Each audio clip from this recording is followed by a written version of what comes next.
Okay, welcome to GTL's Enduro Cup. I'm your host, Woody Lizard, and we're at round 3 here at the famous Circuit Le Mans.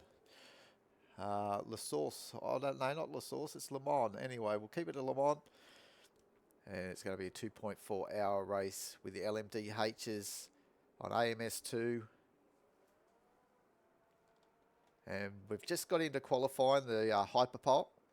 So I'll just quickly run through the points. We'll move straight into that right now, as we can see how things have been going here with the points at the moment. And No Frills is obviously leading the championship for TNF Racing with Rusty with the BMW. So the BMWs are up in first, second. And then we've got the Newcastle Racing of Esky in the Porsche. And then the Lamborghini for Petey. So there's not too much for those top three. There's a separation of 4 points. So it's going to be a very exciting race here tonight to see how things change. Obviously, No Frills will be doing his best here that he can do.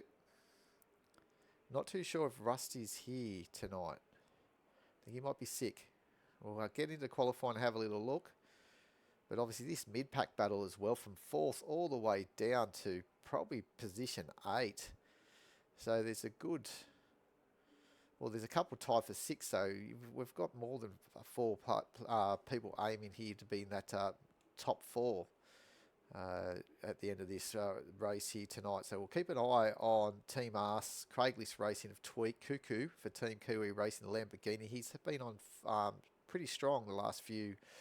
the last round it was at least. And then the Bloody Nine, we'll see how he goes in that Lamborghini as well. Gun 180, we'll keep an eye. He's just come back from being on holidays. And he's just rubbing shoulders there with Travis and the Real BS. So let's get straight into this gameplay. As we can see, the boys will be on their outlap. So you haven't missed anything. And I just need to... we're just doing things a little bit different here tonight, as I wasn't get the director's role, so I'm actually in the server, but I've got to return to pits. So here we go, and now I can monitor view, and we can have it look. So Lucas Harvey, he qualified 10th for the Super Pole, so top 10. So he just crept in here in the 10th position. Fastest was Rusty, then it was Tweak. Longy was 3rd for Team ANZ CRL. No Frills in 4th. Esky 5th. Magic Mass in 6th. Magic won last night at the streets of Long Beach for ANZ CRL in their IndyCar 1998 series. So he's very hot at the moment. Also won at Monaco for special event as well. So here we go. Lucas Harvey. We'll bring up the map so we can see where the cars are. So he's just now coming on to the starting straight. We bring up the speedo. We've got a little bit extra here going on with the... of me not being in the broadcast booth. So being as the driver, we've got the speedo working. So this is great. We can look at the fuel numbers, which is exactly what we want to see throughout the season. Cuckoo was in 7th position. Travis in 8th. Bo Kane also for Team ANZ CRL in the Cadillac in 9th. And as we're looking here at the other Cadillac here of Lucas Harvey.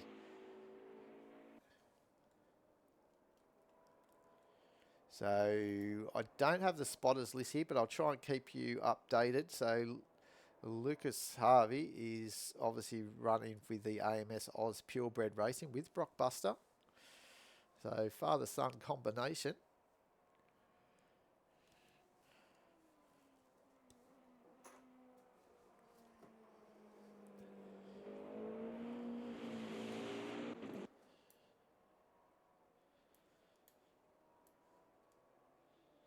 I'm just getting a few little things set up here for the night. So we've got a long night, 2 hours, 24 minutes of racing coming up.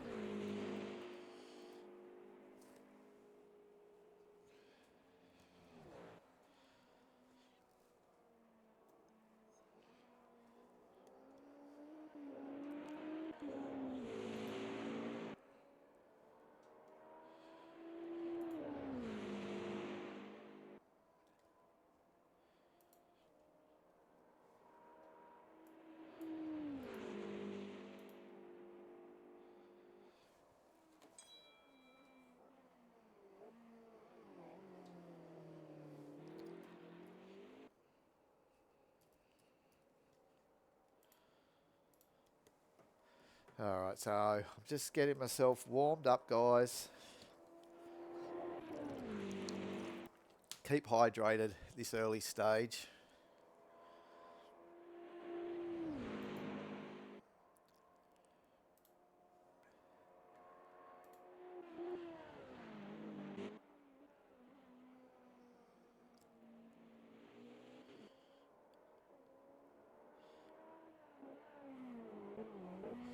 Oh, just see if the sound's coming through here. It should be all okay, I would say. It looks like everything is nice here with the sound. The sound here at Le Mans is usually fairly quiet, so I might just turn it up a little bit. The cameras are fairly way back there, so we'll keep an eye on that.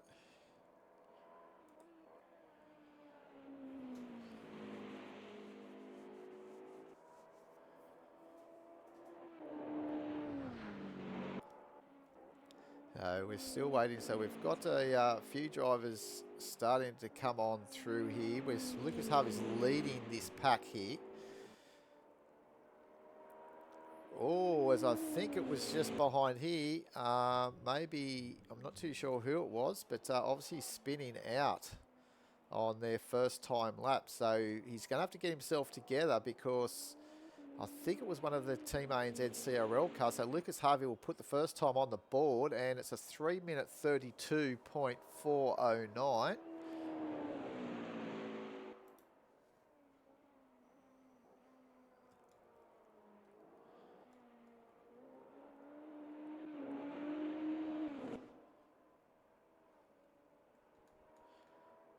Travis Moan has now put it in. So I think it might have been Bo Kane that maybe have had the spin. We've obviously got also Longy, who I'm not too sure why he's not out. I thought that he was qualified third. So he's not actually out. So that's a big call why he's not going out. So he might be starting in 10th. So it said Rusty's didn't make it because I think that he's sick. So he's definitely not here. So Tweak was provisionally on second position. So he would be provisionally pole without Rusty Jakes making the grid tonight. So so currently Tweak in 8th position. A lot of work to do. So obviously in 6th position is Lucas Harvey. That was a solid lap that we saw of a 3:32. Now Esky Man's back in the pit, so he must have made a mistake. And same as Petey. So they're all, some of the guys are pushing that little bit hard, probably invalidating laps. So let's have a look to see what Bo Kane can do.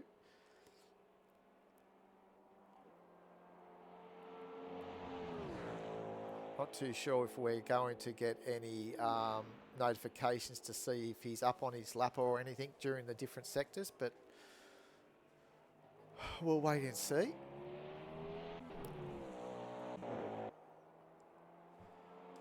And Cuckoo's currently in 2nd position, so we can keep an eye on him because he's just gone through the first Muse Lane chicane. So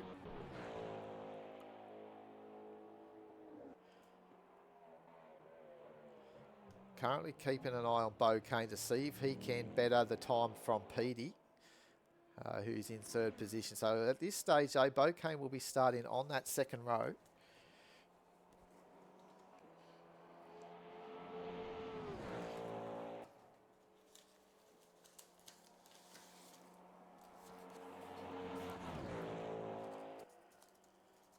So qualifying's completed. So the only other driver that's continuing on at the moment, we've got Magic Mass going out on a lap, but obviously, oh no, so Bo Kane has binned it. So let's have a look. Travis Moan, see if he can improve this time. Actually, we'll keep an eye on Cuckoo, which is obviously, I think, Travis Moan's teammate by the looks of things. So for Team Kiwi.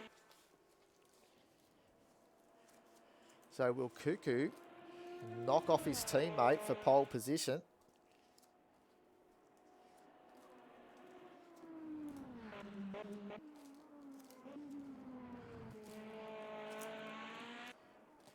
A little bit disorganised for the start of this race. I don't quite have the order. I can probably try and get through. I've got the order here for the guys below 10th from 11th onwards. So he's up actually on his time, 1.2 seconds, which is good to see. As Travis Moan goes over with a 27.0. So Cuckoo's got to find quite a lot more if he's going to trouble his teammate. It was only 0.1 up. So he's into the final sector now. So unless he can be very brave through the Porsche curves, he's gone through that now. He's kept it clean. I just don't think he's got enough in it. He's almost out of fuel too. He may be even going to run out of fuel over the line. 0.4 of a litre on our screens there. The bottom right. Oh, and gets airborne. Don't you worry about that. And he does. Over the line, no fuel. So didn't better his time there, but what a run that was. And Magic Mass just going through. I don't think he actually started a lap, did he? We'll wait and see. He might have just got clicked over just in time for a time lap here. Let's have a look to see. So he needs to push up the order. It was only 9 in this hyperpole. Over the line.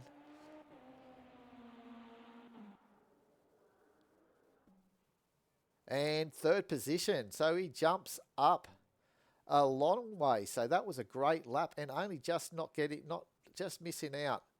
And Cuckoo has dropped down into 5th position. So he might have had some grid penalties. I'm not too sure why. I thought, what's happening here? Tweak's the fastest.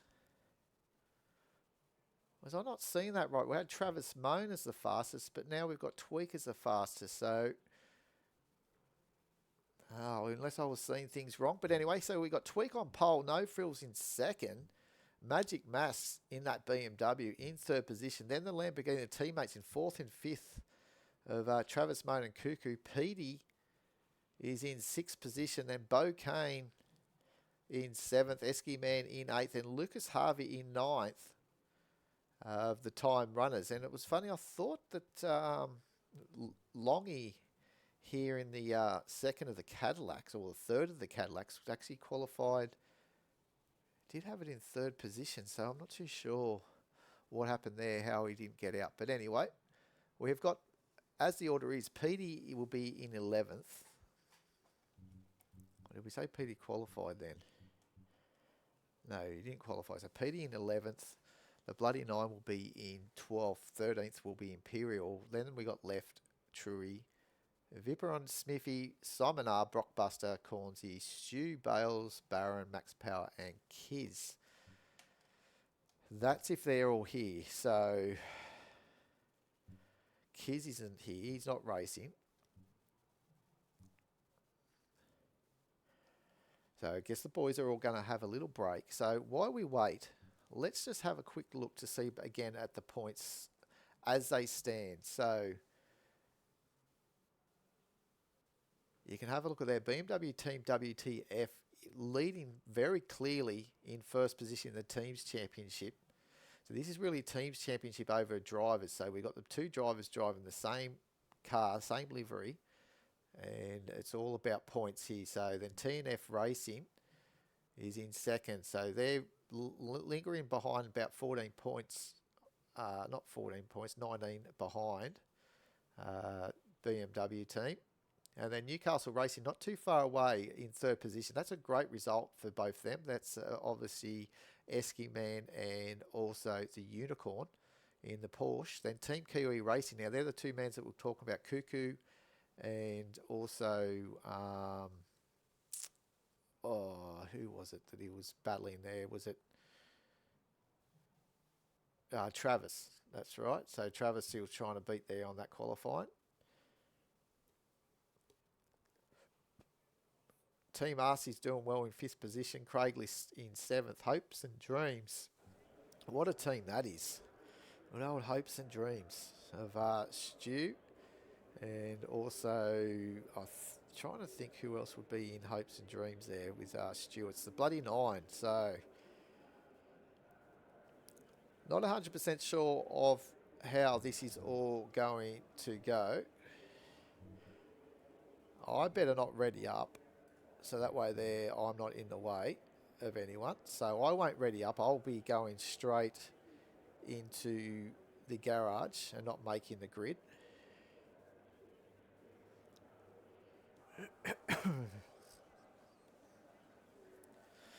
Just pick up a couple of things in chatty, make sure that I'm not missing anything. I think we're all good.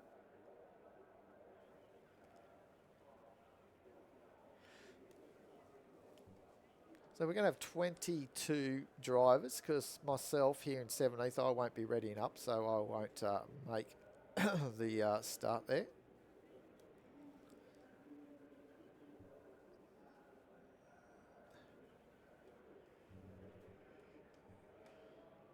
So we've got, as you can see here, 2 hours 24 minutes. We've got clear skies right through the race here. Sync to race, times 10. We've got 4 p.m. start time, so we'll be finishing 4 p.m. the following day. So we've got a full 24-hour cycle coming our way. Default progress in for the track. There's no rolling start, it's standing so they can get themselves sorted. No mandatory pit stops and all that sort of stuff. So there you go.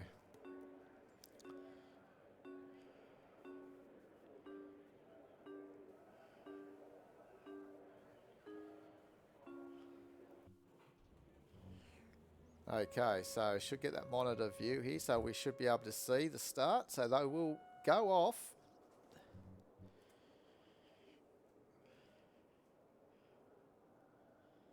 And roll off, and not too sure where they're going to actually kickstart this race, so we'll wait and see. They're going to roll off. I'm assuming that they're going to do it at the Muse Lane straight.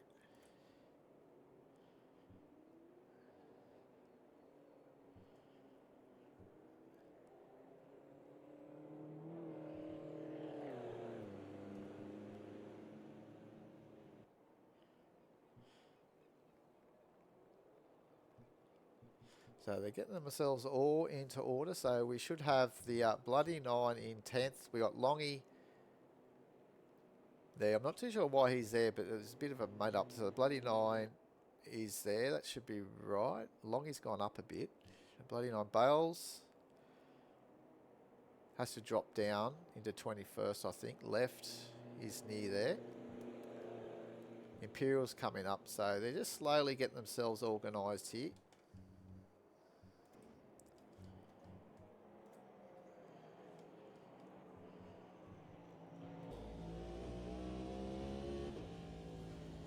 Oops, I better get onto the gameplay. Sorry about that, guys. You've been staring at the standings.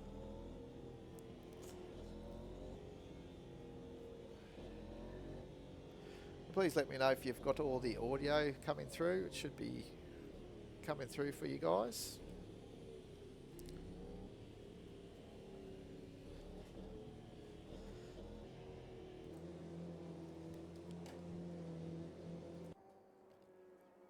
So we'll wait and see. I'm not too sure. We'll obviously get a gauge of when they're going to start.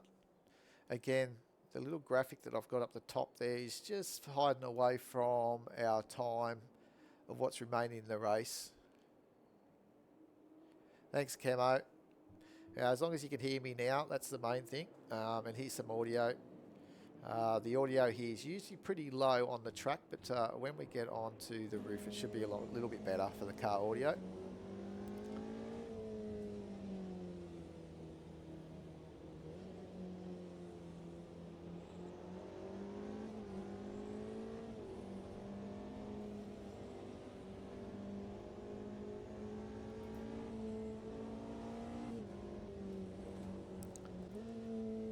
So tweak in this Porsche.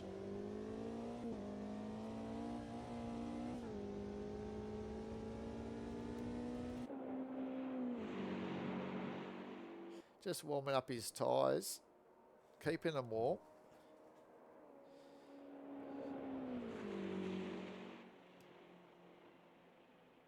Now he's teaming up with Simon Rigby, who we were on before on these Porsche. So Simon's all the way down in 14th. So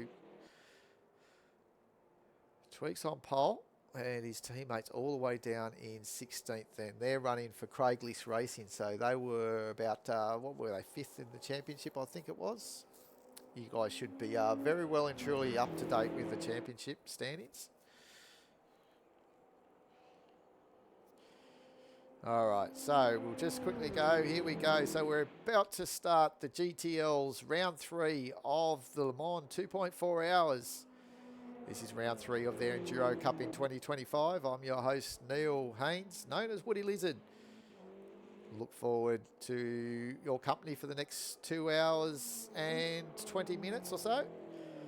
And we'll wait to see who might come out in victory here for round 3 of the GTL Enduro Cup.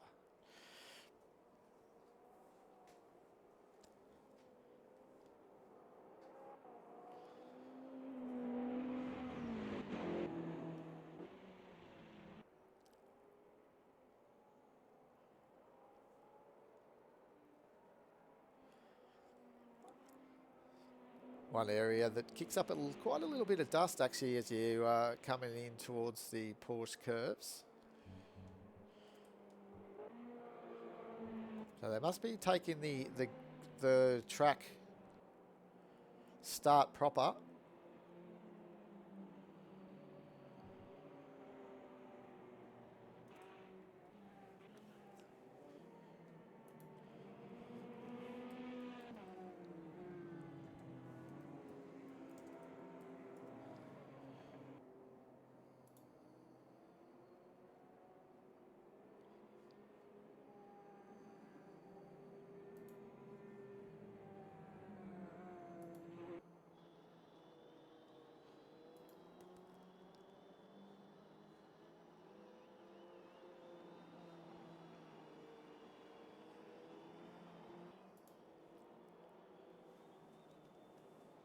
So here we go, guys. Who's your money on?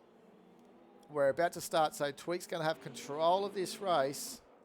And off they go. So they all started off single file. Travis Moan in the background with Cuckoo as well. Having a little 3 wide coming into the first corner before they come up into the Dunlop chicane, or the curves as they like to call it. But Tweak looks like he's going to get out of that corner very nicely done as they all come filtering through underneath the Dunlop bridge. As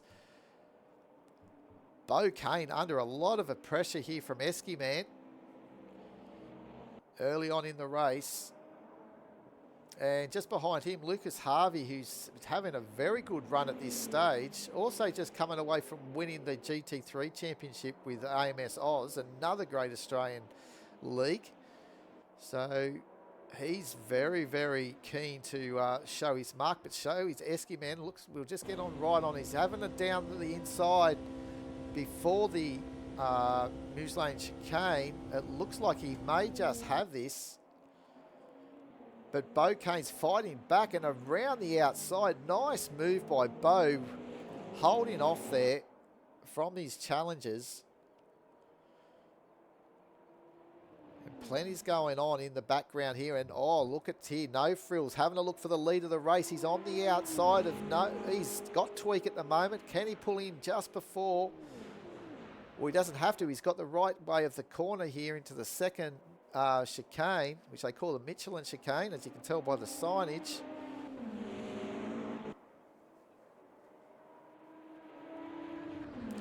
Now, just remember, these drivers, they all do have their boost for their battery too, to deploy the extra power.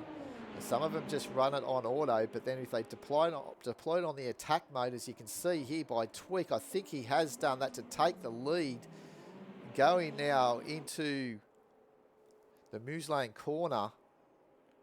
It's tighter than you think. They start 90 degrees. It's probably just a little bit more than 90 degrees, but tucked right behind his rear wing again.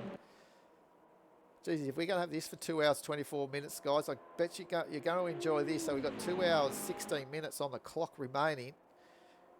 I'll keep you updated as we go. There's no live clock timer there for you guys.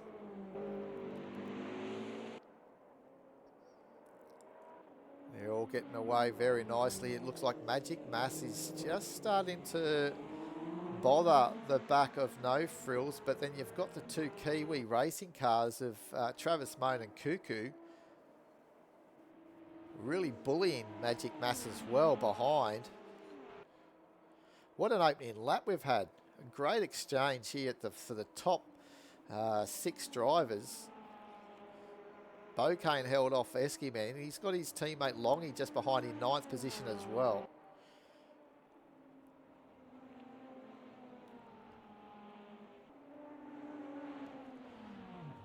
Oh, and a spin by Magic Mass into the sand.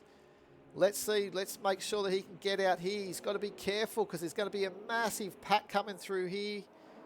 He's done well. His teammates come around the outside. But he's now going to have to see if he can hold off. He's going to have dirty tyres here. Watch for left and see if left can make a move as we ride right on the bonnet here. How's his view on the Alpine of left?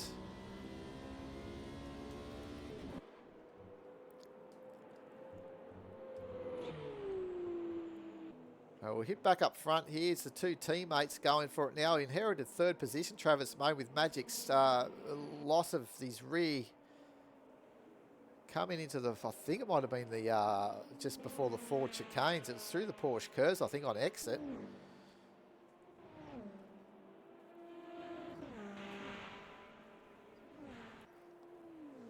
Wait till you see it go night time as well. As Viperon comes into the pits nice and early. Doesn't look like, oh, is that the rear wing a little bit down? Has he seen the war? I'm not too sure. The wing's got a funny angle, but is that just the BMW's normal angle of the wing?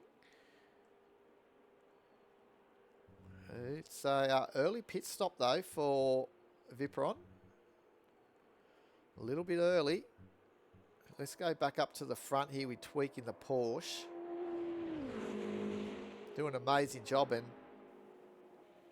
out in front as he comes into the second part of the Muse Lane chicanes, the Michelin chicanes.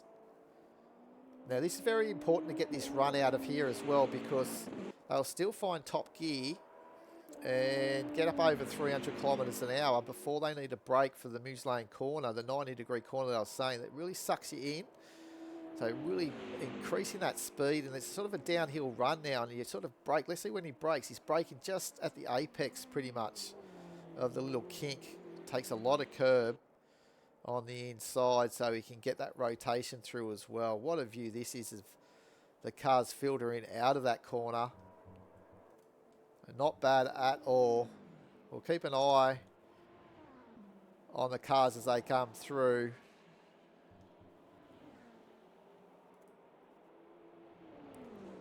It's a pretty tight field still at this stage. Brockbuster. Oh, it's Baron B and the Unicorn. Look at all the dust from all the cars that have just gone down through the straight here out of the Muse Lane corner. But Baron B, I think he might have had a little bit of an error coming into the Muse Lane corner, but he's down in 17th position. Brockbuster in the number 31 Cadillac. Just have little touch there by Truey, as Simon Rigby actually on Truey. Now that's opened it up for Brockbuster, and Brockbuster really wanted to see if he can get this move done before the Porsche curves. It looks like he has. He's still fighting. And he's made it. So he's made the move before the Porsche curve. So Truey's let him through. Well, I wouldn't say he's let him through, but he's had to just yield. So great drive in there as Longy now has moved up from 10th to 7th. Both the Team A and Z CRL cars going pretty good here at this stage. Now they've got 66 litres on board. Well, Longy has. 66 litres also for Bocane. 69 for the Cadillac behind though. Oh no, it's the Porsche of Lucas Harvey. Not too sure why Lucas Harvey has got the Porsche. I thought that he was part of AMS. Oh, no, he wasn't. So I think he's filling in actually for Bappo Racing, maybe for, actually it is him, his name's Cricket, so that's my mistake there. So he's part of Bappo Racing with Bales Mackenzie, who's currently in 17th position. So Lucas doing a good job. So Longy's now having a good look here at the back of Esky. Pulls out.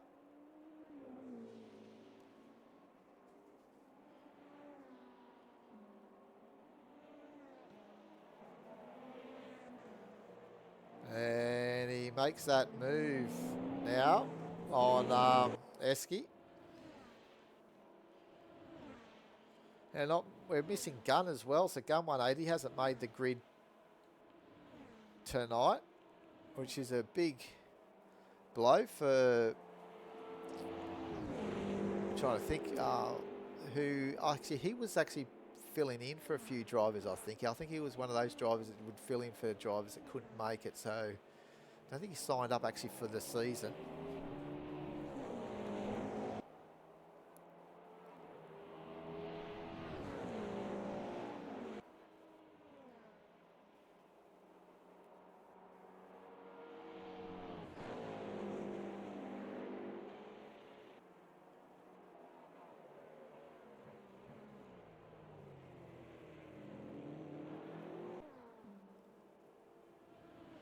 So we've got obviously Esky Man now really in the middle here of the ANZ CRL sandwich. Is going to be the meat there, the Mustang Sally. A nice roast beef or something there. As he really has a look through this. Look at the dust kicking up as well. Dusty.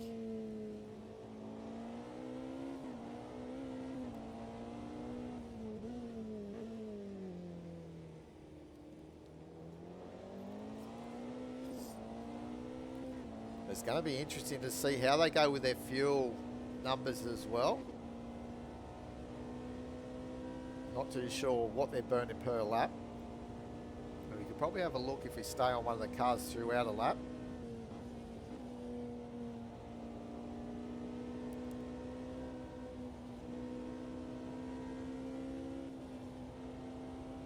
Such a fast part of the circuit here. They hit these forward chicanes as well. Oh, car's gone off up in front. Who is that? I think that might have been No Frills. So something's happened to No Frills.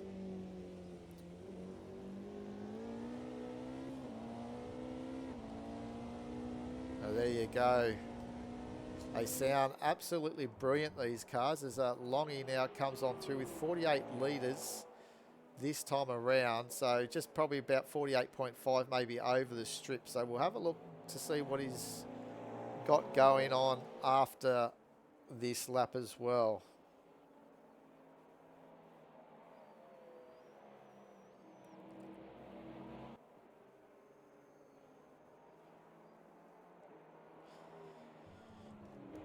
And make sure that you sing out if there's a driver there that you're watching that you want to see what they're up to. There's Bo Kane. Lucas Harvey's just made a move on Bo Kane. So he had a nice run. Obviously coming out of Tetra Rouge. And Bo Kane's just said, thank you, I'll get you again on the draft. So repeat. Rinse and repeat for Bo Kane.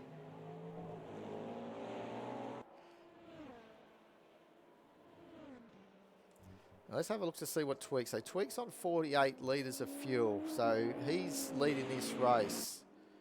47 for Cuckoo in the Lamborghini. I mean Travis Moan. He's fuel saving just that little bit more than Cuckoo in the same Lamborghini. 48, so Petey's doing good with his fuel conserving as well. The caddy's very low there, 40 litres, so about 8 litres short of their competitors there at the moment. 48 for the Porsche, 40 for the Cadillac of Bo.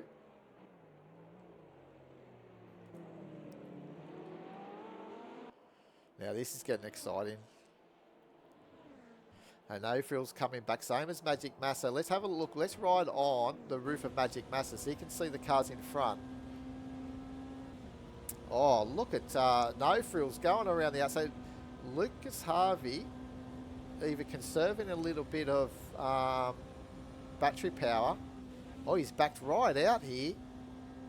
So has he got a problem, Lucas Harvey? Because he backed out a lot.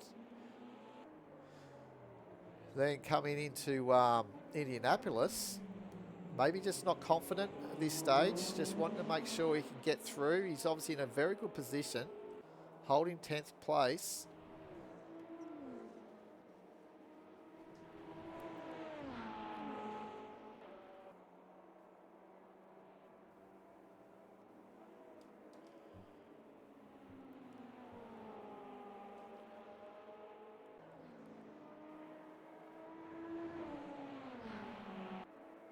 This is where Magic went off a few laps ago, and we also saw No Frills run wide as well. So corners do look easy, but I tell you what, if you get it a little bit wrong, he's travelling at such high speeds. And here we go, Magic Mass trying to have a look here into the final chicanes.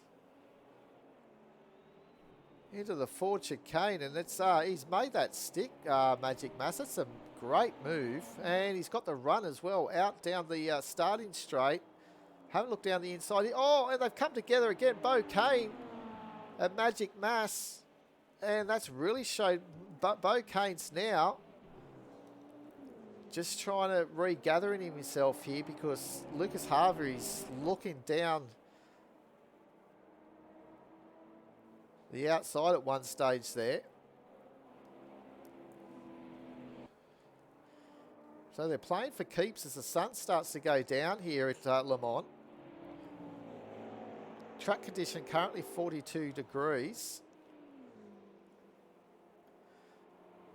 And this mid-pack, there's a lot going on. And it's looking like that Lucas really wants to try and make this move. If he can make it stick this time on Bo Kane. He was in front of last lap, but then Bo Kane came back at him. So very good on the brakes from the Team ANZ CRL car of Bo.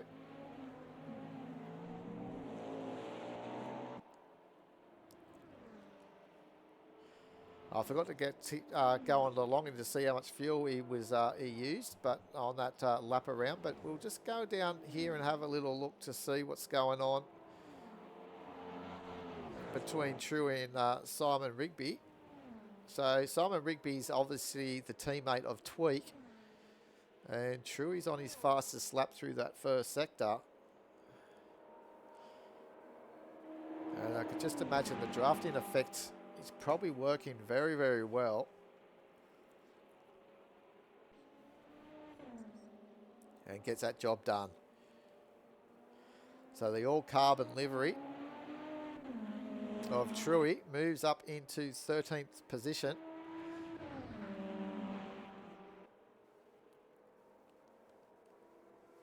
Now I think Truey's a driver that may have, where did he start? He started in 15th position, so, or maybe 14th position. So he's made a position, so I'm not too sure if he made a few positions early or dropped. But he's obviously up one from where he started, now in 13th.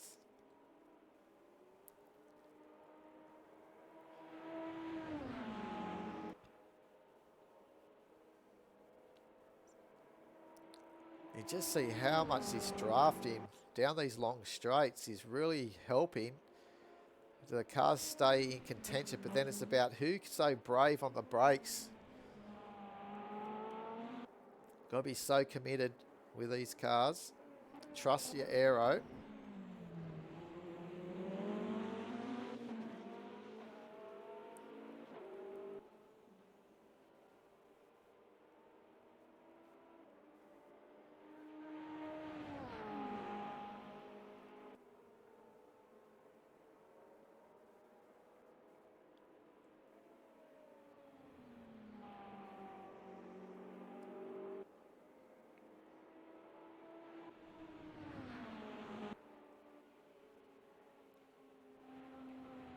How's the fire, the flames coming out? So Longy's already into the pit, so he's come in early. 15 litres, so not too sure. And Bo's in as well, so maybe they're burning at least 15 litres a lap. Esky Man's in as well, I think, in the Porsche. Oh, he's got a knocked-in nose as well, so he's been in a fight.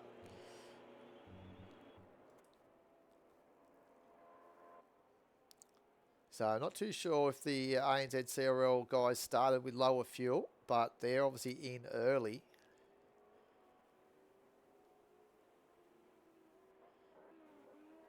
So it'll be interesting to see. I'd say that maybe we might be finding that the leaders are going to come in this lap around.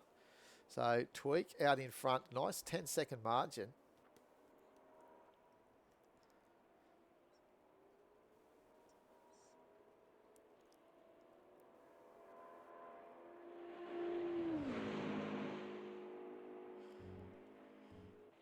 So Stu in the Lamborghini, he's just up into 14th position as the other guys are taking their time for their pit stop.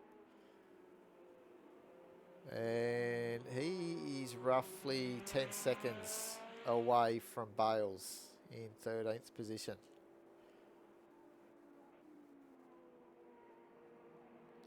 So the rate Stu's going, it'll be interesting to see if he can squeeze out an extra lap here. So it'll be very interesting to see if anyone can avoid one extra pit stop compared to everyone else.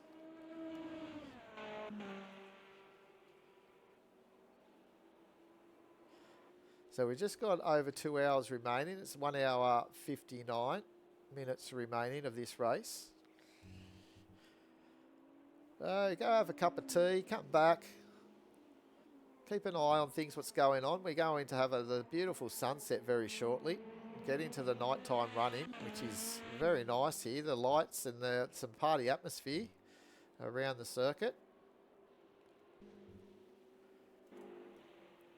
So this is Lucas Harvey's teammate, Bales McKenzie, currently in 13th position in the second of the Porsche Yellow Bananas. And let's just ride in the cockpit. Let's have a look to see how he goes coming now. Where are we going? We're heading off into the Muse Lane corner.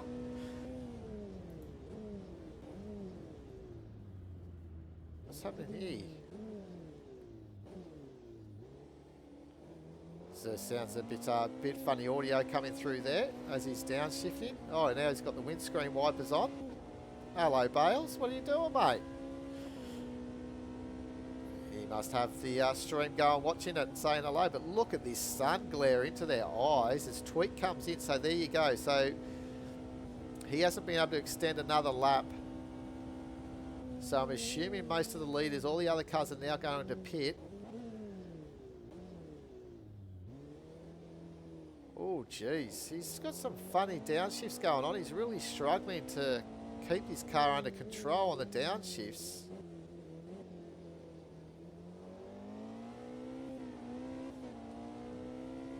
Could be just our view of our camera as well. But here they all come in. They're all coming into the pits now.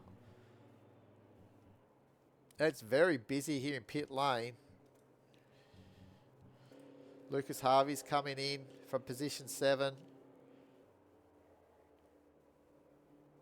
Now the thing is as well, these cars, when they come out, I'm pretty sure the tyres are cold. So it does take a while for these cars to get their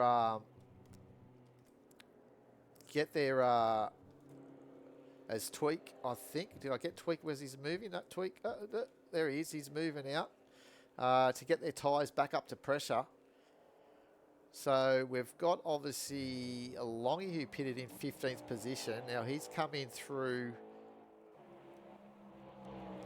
the after the Porsche curves, running a little bit wide. There's a few track cuts that they are allowed. But let's just see where Longy pops out.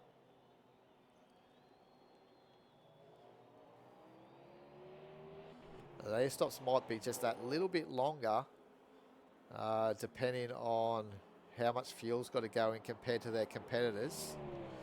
As he's now up into 8th position, Magic Mac Mass has jumped him, so he's lost out there in this pit stop, but that's because also how slow he would have been going. So he should be able to get these guys fairly quickly because they've got the same problem as what Longy had with their tyres coming up to pressure. Oh, as you can just see as we ride on board. Oh, and they've both got out into the barriers there as Magic Mass has a big moment on those cold tyres. We're just talking about that. Oh, watch the rejoin here. He's just going to have to sit there. He might be right to go now if he gets going. Will he get around? He's going to have to find reverse here. This is where they need the yellow flags, but the game just does not give that to these players. It's just bad luck there. And Longy was able to avoid, but he might have a little bit of damage. He might be carrying a little bit of damage after that little touch on the wall, so we'll have to keep an eye on that. But Bo Kane now back into 8th position. So that's very interesting as you know just how dicey it is with the cars coming out on those cold tyres, and that obviously caught Magic Mass.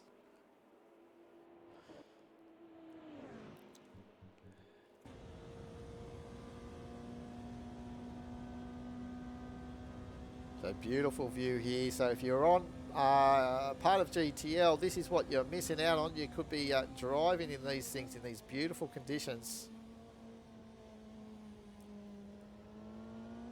You see in that rear view mirror the BMW with its lights on the grille.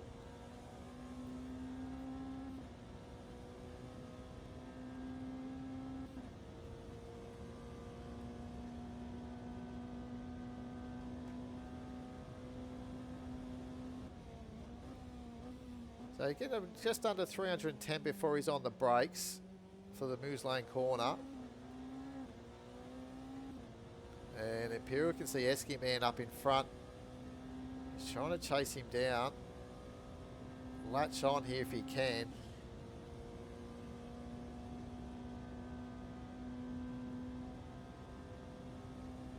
This should be a good little battle. I think Imperial's got the pace to go with Esky, so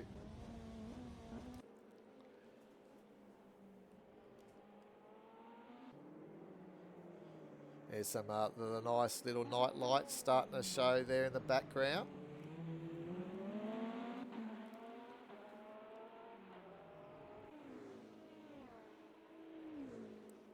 I believe when they go into the area of where they come into Indianapolis, and I think it might have been out of Arnage, I think it is, there's a little bar area. They're all having a good little bit of fun, bit of music and stuff going on.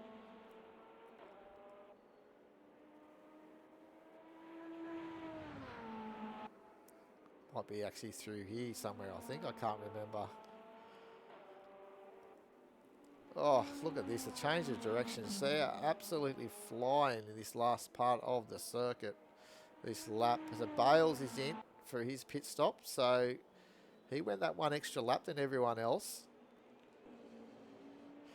And that was probably why he was actually out when we were watching him when we were on board, that when he was coasting and must have been riding in the clutch or something, trying to conserve that fuel. So he's still there. And when he comes out, so I think he was actually behind Stu.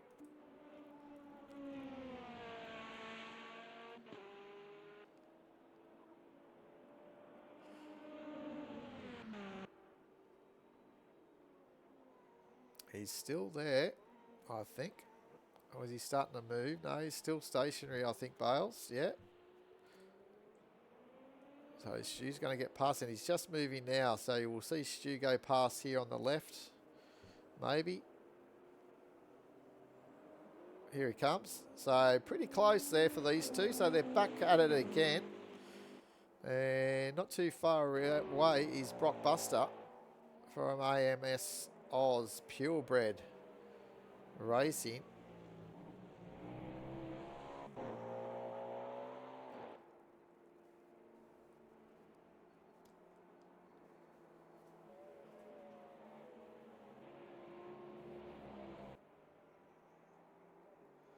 And there's a nice little battle coming behind here with both Baron B in 19th position and the Unicorn just behind him for Newcastle Racing.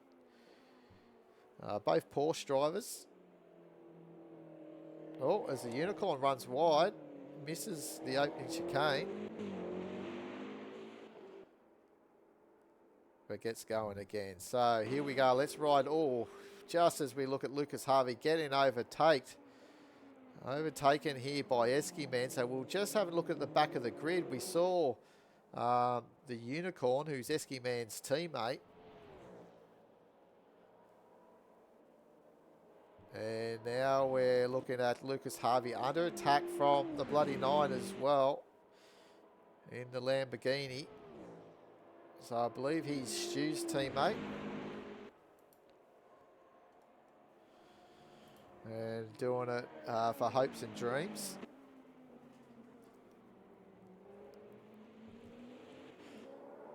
Oh, as one of the drivers just gets out of the way. Might be Max Power, maybe. Let's have a look. Yeah, Max Power there behind that train of cars. But let's get back into this. Where were we? Oops, Lucas Harvey.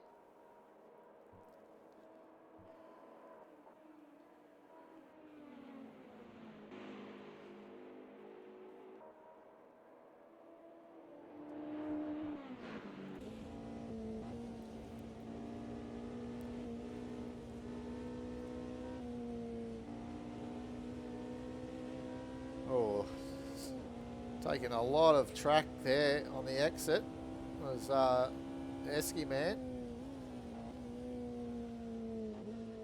Got a lot of confidence in their cars riding these curbs. They can really upset. Look at Lucas Harvey get through the final chicane. He made up a lot of time on Eskiman.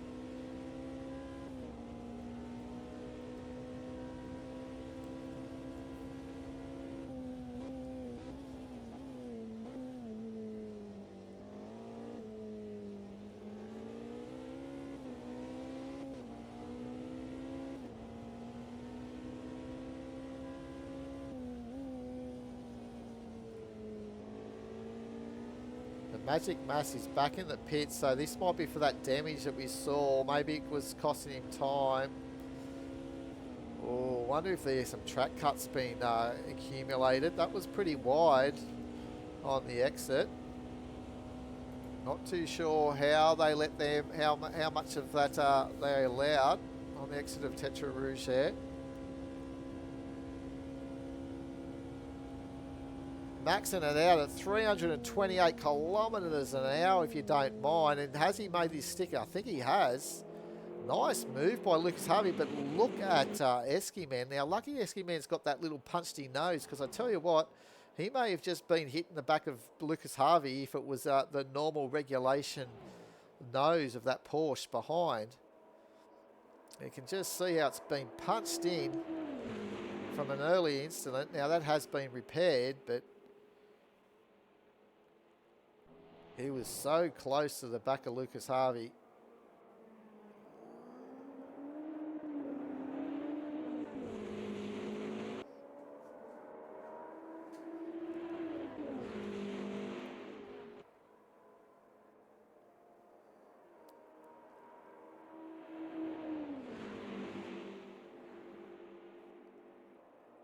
So it looks like the Cadillacs may be just a little bit short on fuel compared to the others, but it might not affect as far as pit stops are concerned, but it will be for their stationary time for the extra fuel, unfortunately. But here we go.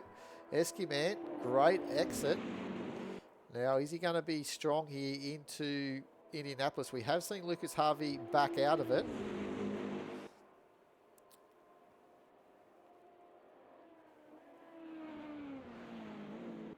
That's a lot of commitment coming into there. It's not easy, that's for sure, coming into Indianapolis. Oh, as Lucas Harvey runs wide. Oh, what happened there? A bit of a net code maybe, not too sure, but that was a little bit funny there.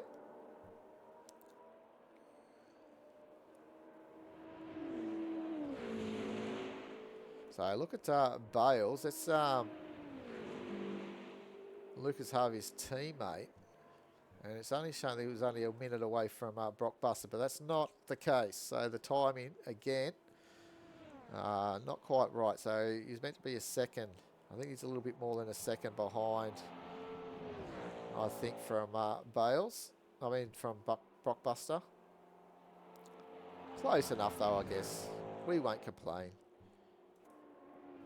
Look at this view there. That was a great view of the camera stationary there. Oh, Lucas Harvey's, his connection's not very good. We're not going to keep an eye on that for a while. But let's get up front here with No Frills. Challenging Team Kiwi. Kiwi Racing now.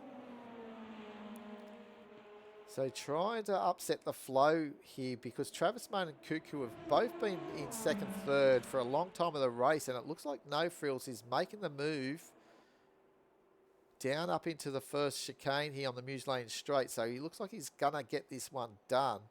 He's made the move in front of Cuckoo. And he's almost getting the slipstream to keep going to get Travis. So will he set up Travis down the exit here? If he gets a good run, I'd tell you what, depending on how much power he's got, he might have used a lot on that pass on Cuckoo. So he might run out of a little bit of juice here.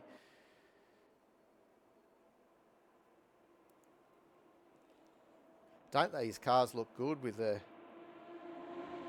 different lights? As here we go. No Frills now up into second position. Will he hold on to it, or will that boost power just cut him out before the entry? No, he's been able to hold on to this. So just down the Muse Lane straight, he's picked up 2 positions. So he was in 4th position, and now he's up into second.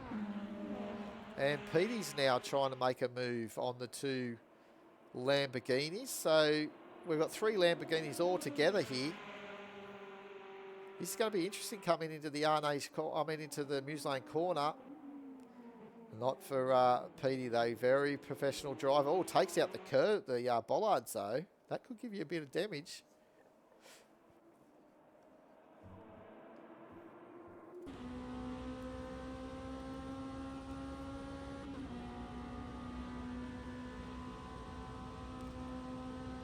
This is what obviously Longy and Bouquet need to do too. They need to get in the draft. See there, Petey's actually coasting. Wise in the draft there, saving fuel. So this well and truly might be a bit of a fuel race. Some of these drivers do a lot of practice, so they might be seeing that they can get one extra lap out and maybe avoid an extra pit stop at the end of the race, or it could be just a case of saving that, what is it, about, I'm thinking about 15 litres of fuel maybe they're burning a lap, because I think it's at ×2, the fuel burn. Oh, just brushing the wall. He'll get away with that.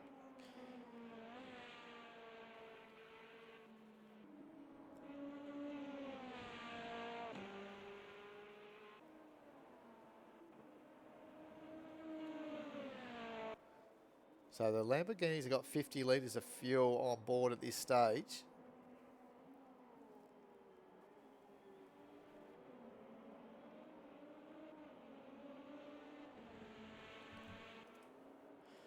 The BMW's got 47 litres, 44 litres for the Porsche, and 25 litres for the Cadillac. Geez, they are struggling with their fuel, the Cadillacs, unfortunately, compared to the rest of the field.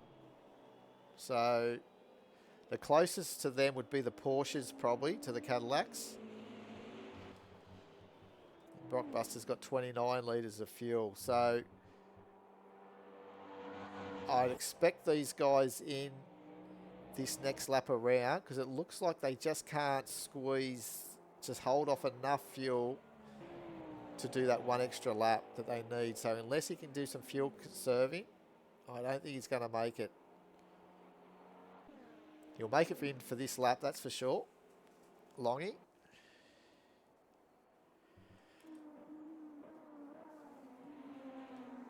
So Cuckoo's made that move back on Petey.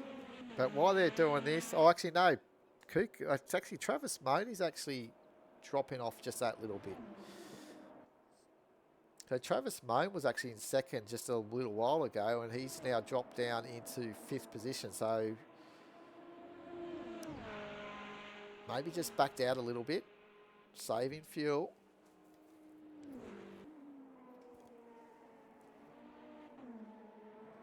So an hour 40 remaining.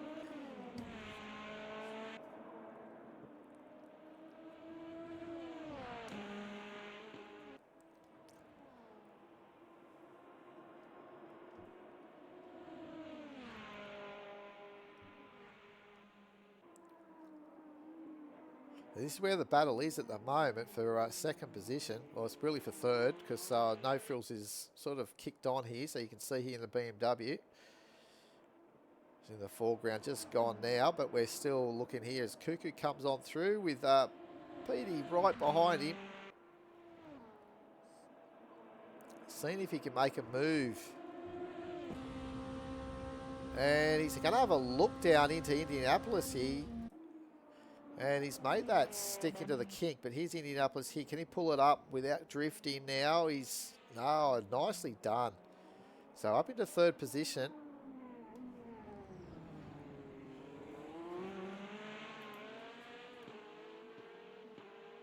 And that's for Team R, so he's doing a great job. I think he's on his own out there tonight because Pixel's not around. I believe he's on holiday. Away with work, it could be actually, not on holiday. So up into third position, going to pull away a little bit where he can. So the interesting one's going to be here with Longy, who's just behind them. Yeah, 9.9 litres of fuel. So unfortunately, they're going to have to come in for another tank of fuel. While the others are going to probably nearly start to squeeze out 2 laps, possibly. So in he comes. Watch this entry. Can be very tricky. He's done a great job coming in. Get down into the 60k at the pit boards.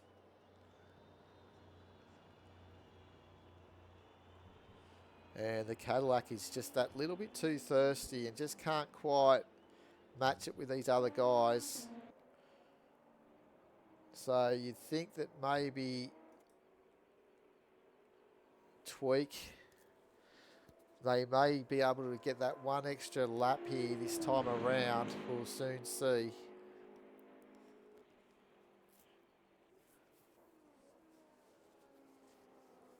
As the race goes on, there's going to be a bit more of a handicap for Team ANZ CRL. They start making gains on their opposition, but then they just can't go that one extra lap due to the tank size, I think, maybe on the Cadillac. Not as big as these guys, or just using more fuel.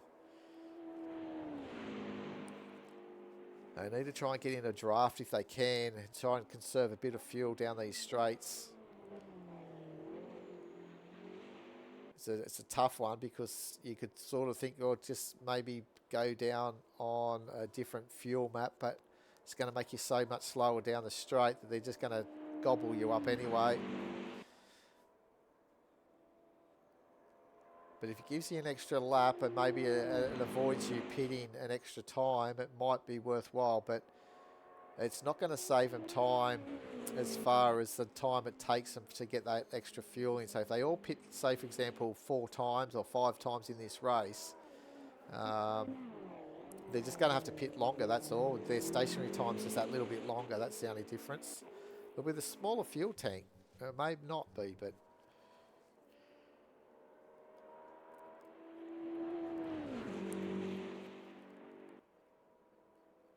So there's a possibility that we may see tweak in here. He's probably on a verge of being able to do 1 extra lap. I think they're burning around about 16 litres a lap. It's going to be close.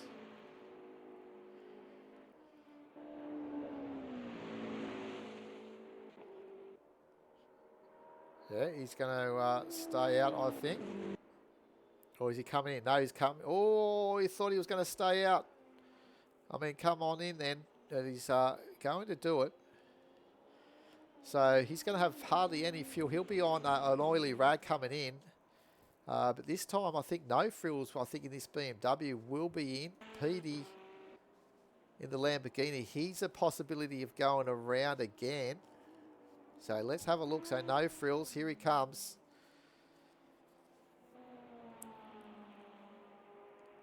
They've really lost some time on Tweak. Tweak is absolutely killing it out in front. And let's see if he's going to hang over here onto the right and come on in. No, he's going to stay out as well. So he's got enough fuel. So does Petey.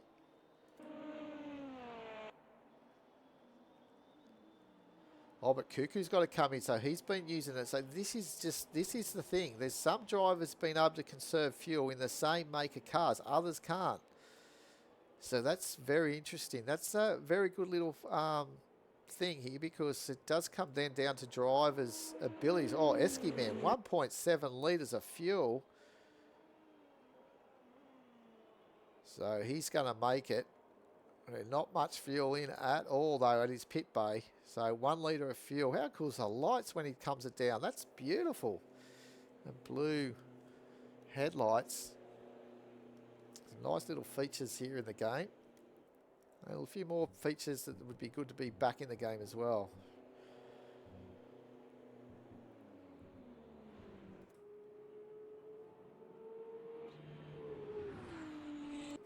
So the Alpine's going all right. He'll be able to go around again without pitting this time.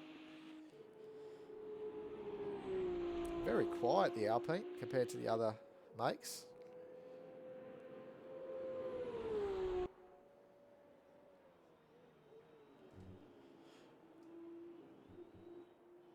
Well, let's ride a lap around Le Mans here in the black Alpine at the night here at Le Mans, a French marquee on the French racetrack. So enjoy a lap around here at Le Mans.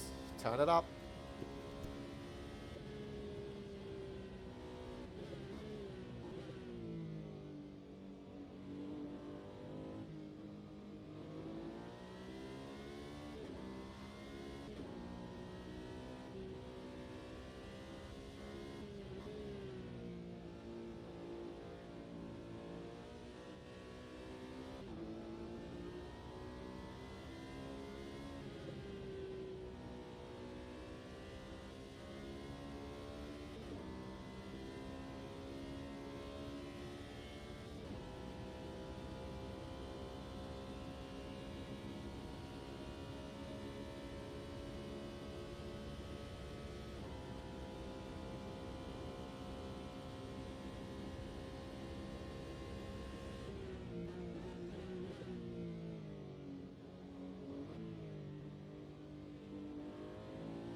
All right, there you go. A lap there on board the French Alpine. Oh, he got it down just in time at that pit speed limit of 60 kilometres an hour. So in he comes left. And that was a good run around there as he was slowly catching Cuckoo, who'd come out earlier on those cold tyres. So let's see if Cuckoo now can catch Petey, who they've come out now on those cold tyres after pitting. So they've just exited this lap around. So we saw Magic Mass get caught out just before this corner, I should say, on his run out of his pit stop earlier.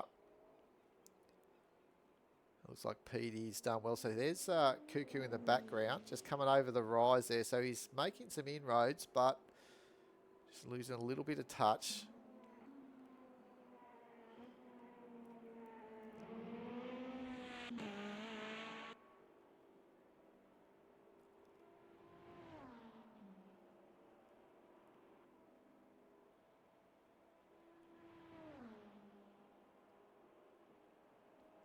So looks like Esky Man now, or under pressure here from Longy.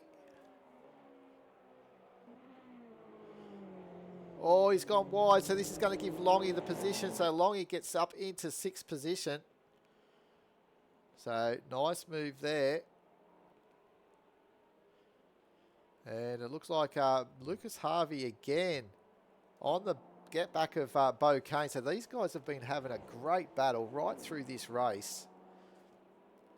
So an hour 28 remaining. It started with 2 hours 24 plus that first formation lap. So they haven't been quite racing for an hour yet, the fellas here at GTL.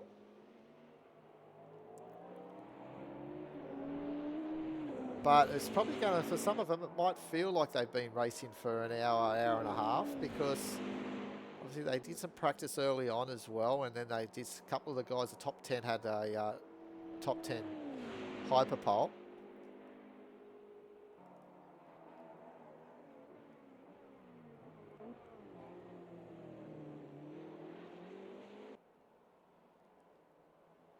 So it looks like Esky Man's just struggling a little bit during the night. He's just dropping a few positions. These guys here look like they might be slowly catching as well.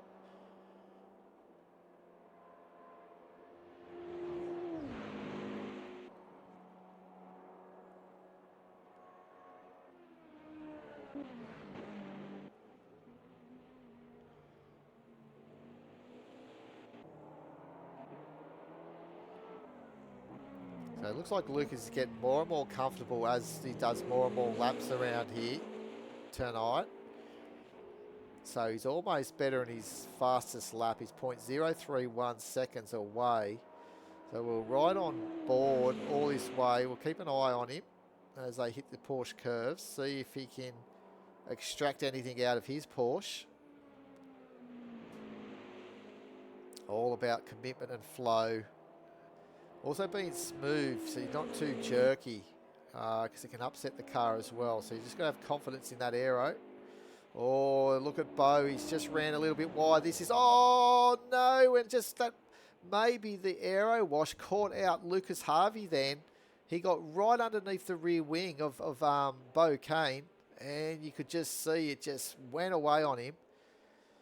Oh, big moment, but well done keeping it away off the fence, but there's a lot of area there for runoff.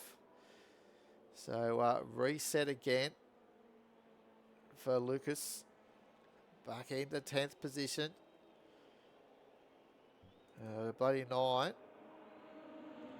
made a position due to him running off, so he got through okay.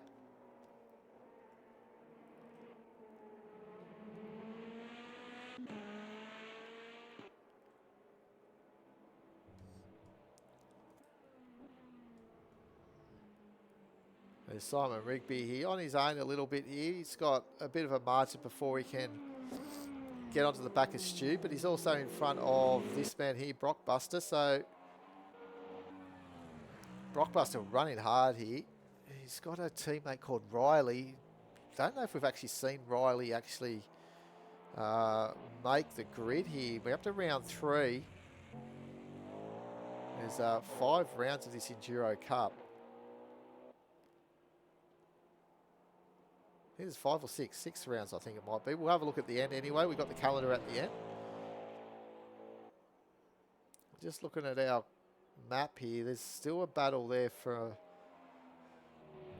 probably Bales and Truey. So Bales there in the yellow Porsche. Probably a couple of seconds behind.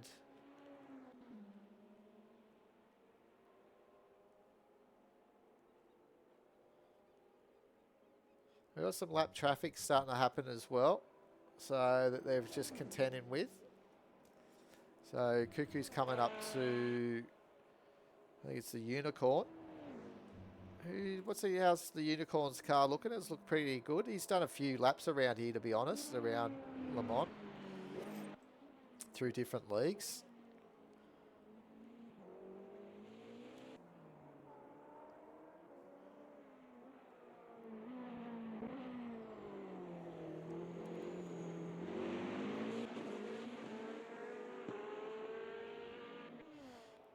And off he goes to put a lap down on the Unicorn.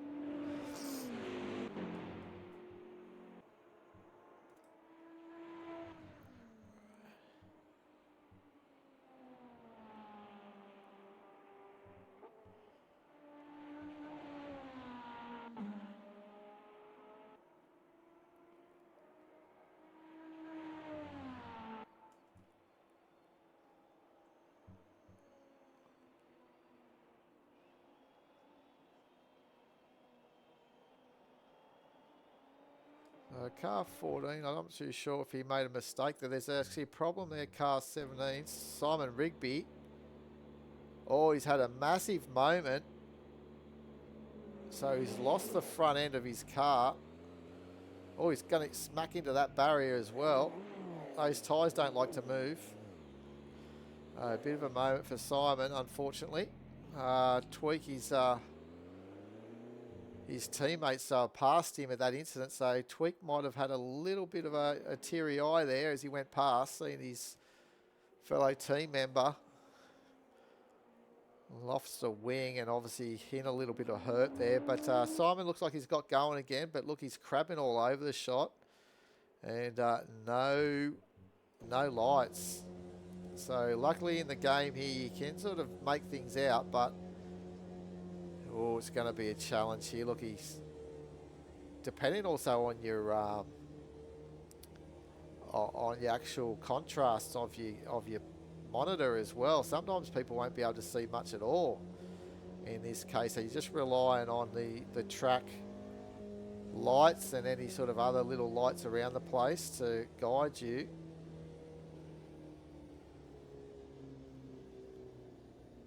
So he's going to just show if he can go through, but he's going to have to now go through these witches' hats.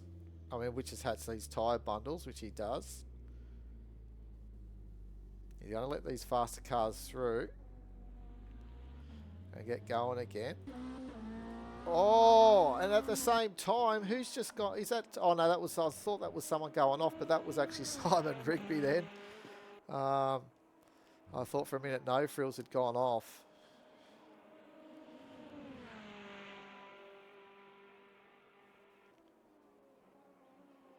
It's enough to get your heart started, I tell you.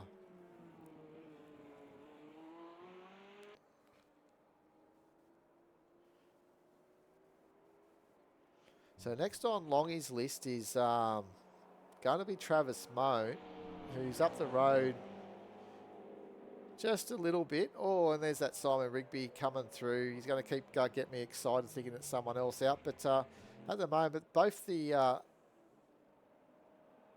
you can see, there's Longy just behind as he's exited the Moose Lane corner. So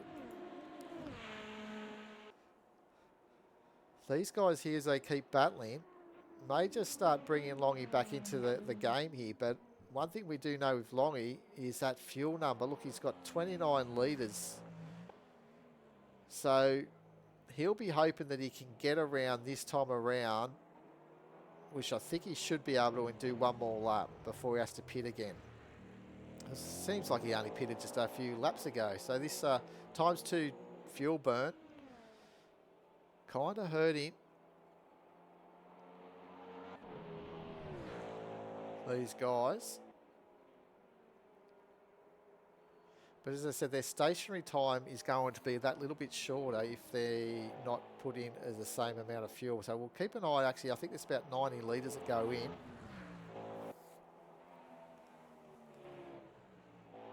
Really want to see how much fuel goes into the Porsche of Tweaks when he pits.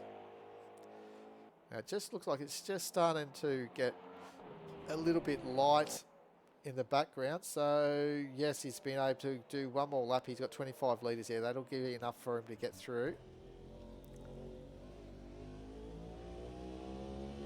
But he can now see those two Team Kiwi cars as it just starts getting lighter now. What a beautiful view this is.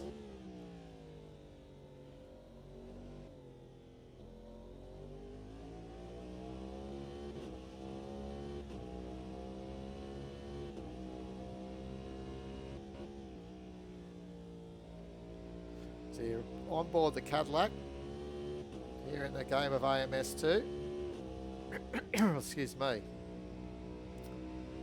Pushing the boundaries on exit. Now we're expecting that we'll probably see Longy in this time around. He won't be able to get another lap out of this fuel tank. That's a shame, as he's just making inroads. But each time around this time, he's getting closer and closer to the top drivers up here. So he may, you know, things go right for him with an hour 18 remaining. There's a good possibility that we may see Longy even possibly nudging a podium. You have a look at the totem pole. Tweak actually at the moment 53 seconds in front of No Frills in second. That's just absolutely dominating. You can even see on the map there, he's starting to go through the Porsche curbs while No Frills is just getting at the end of Muse Lane. Getting out of Muse Lane corner. That's a big healthy margin for Tweak.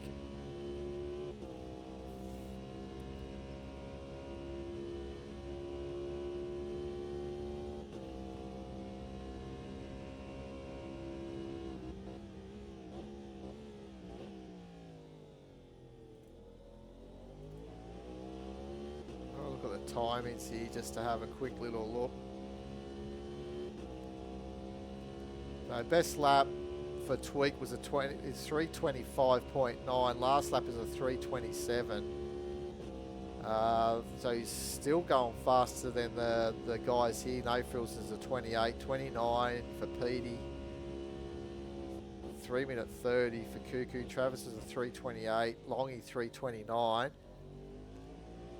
SE 3:30, 3:31.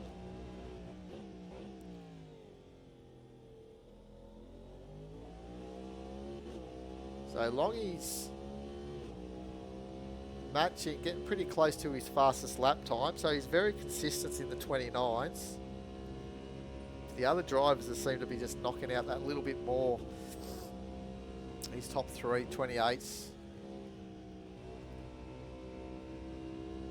So yeah, we're expecting to obviously see Longy in this time around, as he's now 9.799 litres of fuel.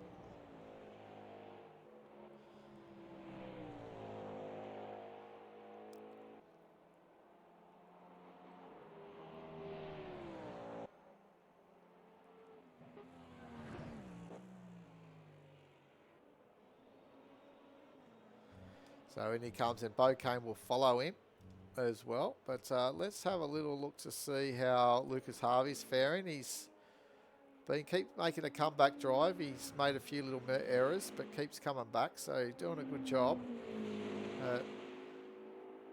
Pretty safe there. He's not under attack at this stage.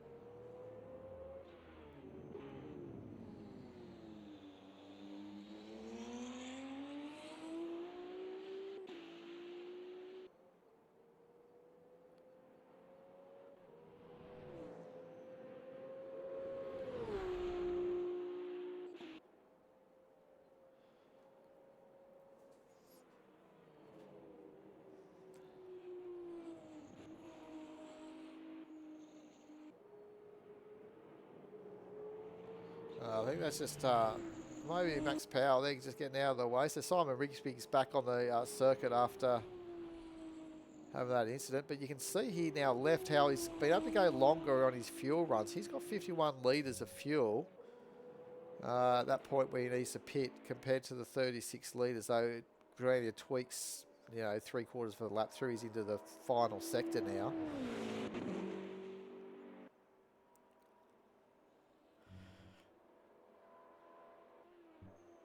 Bo Kane's just exiting pit lane now. The cars are looking good, nice and clean.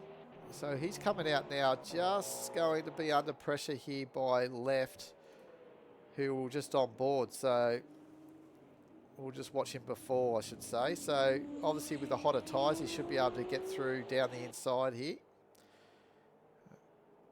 Oh, not keen to do it.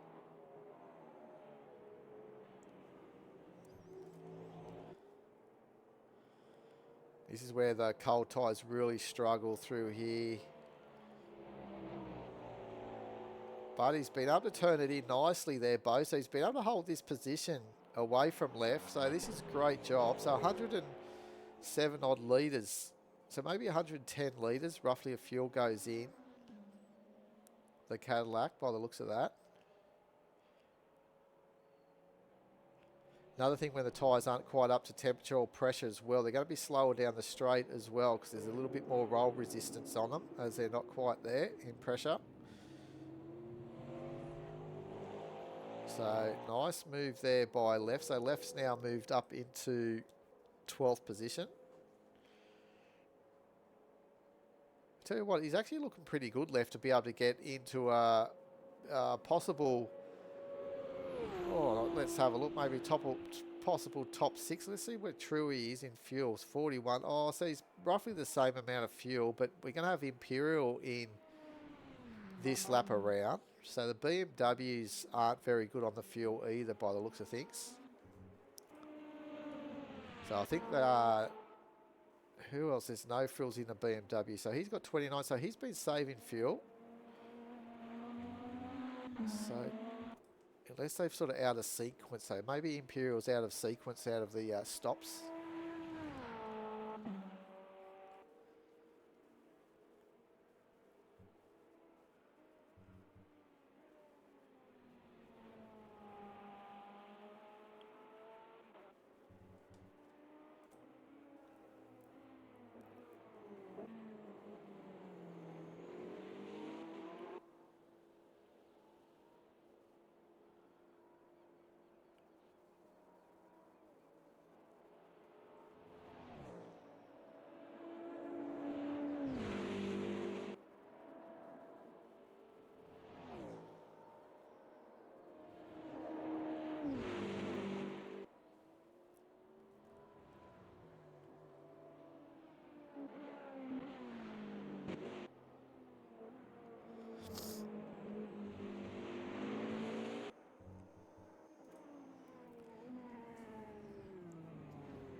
So as it starts getting lighter now, the boys will start feeling a little bit more comfortable in the car with an hour 11 remaining.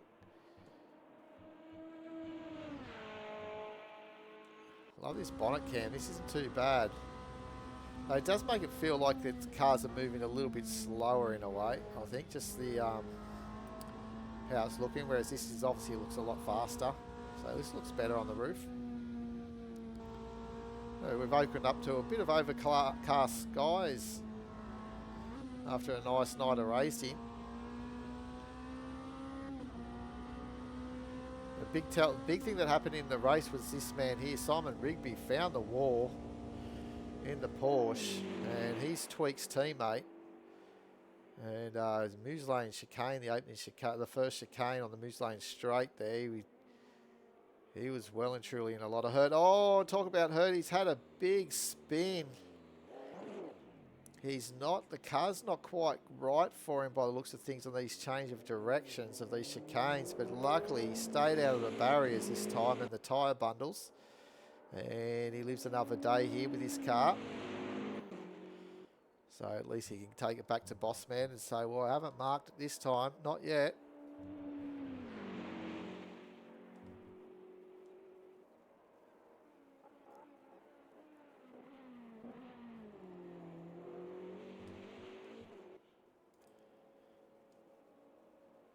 So left's just starting to make inroads here now on the Bloody Nine. So the Bloody Nine, as we saw, he's just come out of the pits, so he's got a full tank of fuel.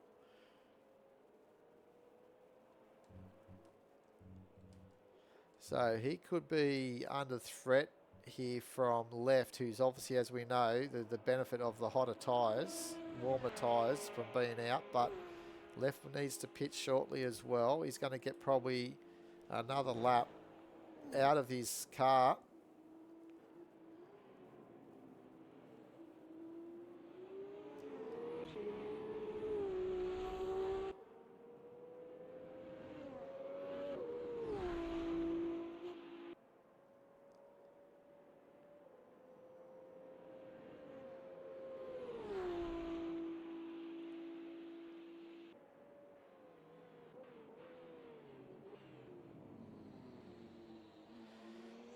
So it'd be interesting to see if Travis Moan gets through, because he's been extending these. Oh, actually, he's already pitted early by the looks of thing over Cuckoo. So he pitted the previous lap with 98 litres there on board.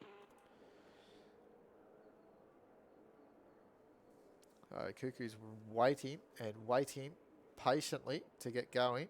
I think No Frills is about to go. So off he goes, 103 litres. 110.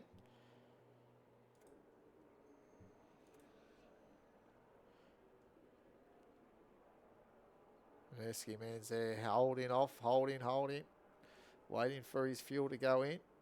Seeing if he can get out before Travis Moan. So Travis Moan is starting to head now into the forward chicane.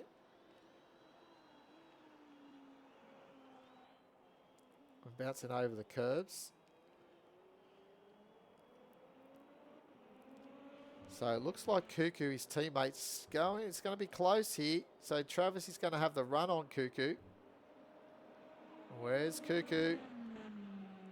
There he is. So Travis should make this move with the warmer tyres. You can just see how Cuckoo's struggling. Teammates, he should let just him through, which he does. And tries to see if he can get his car going again as Chewy's doing his one last lap here. He's not too sure if he caught on the back of Longy. Off Longy just passed him then. Let's have a little look at the previous lap. So Longy did a 31.5 to Chewy's 31, 3 minute 36. So Chewy made a little mistake there, or just saving a bit of fuel to get through this last lap of his. So Longy made a position there. Bocane's down in 11th position.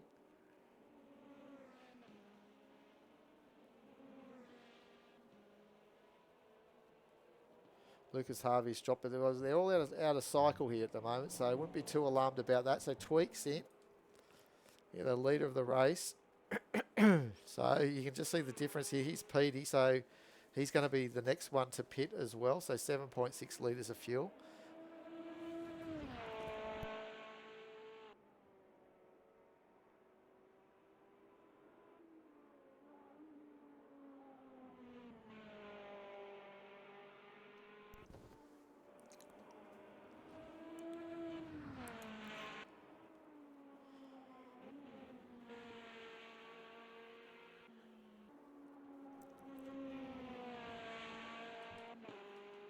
So Tweak is just leaving the pit lane now.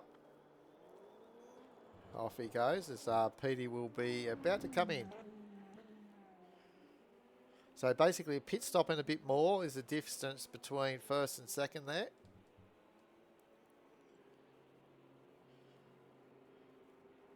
But I think No Frills will have him, because No Frills is coming down through the Porsche curves.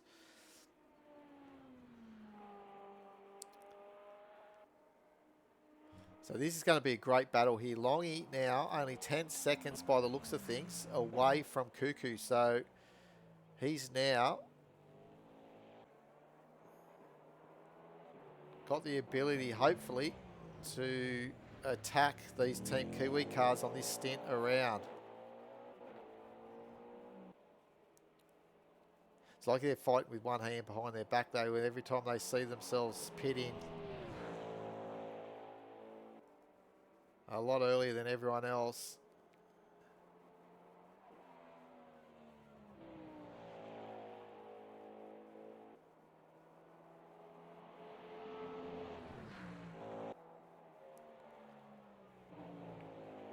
So Petey's just leaving pit lane now.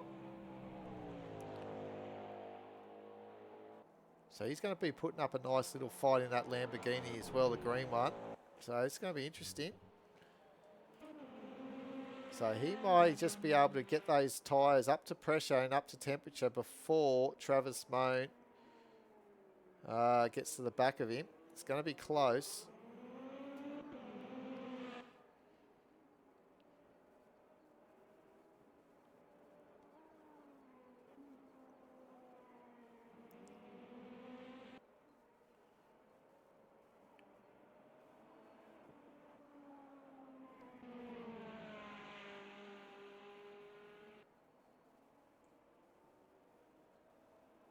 Again, very close to an hour remaining of this race, guys. Thanks for tuning in. I really appreciate you joining here and keeping me company tonight.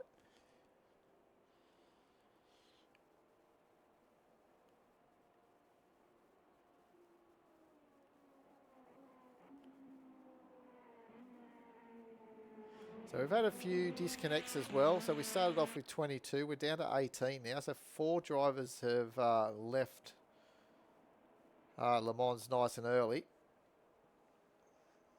which is a shame. So here we go. So Petey's trying to hold off here from Travis Moan. You can just see now within half a lap, there's Travis has been able to now bring that gap in a little bit more. But Petey's tyres now should be feeling pretty comfortable where he can now have confidence to push. And the car will handle for him.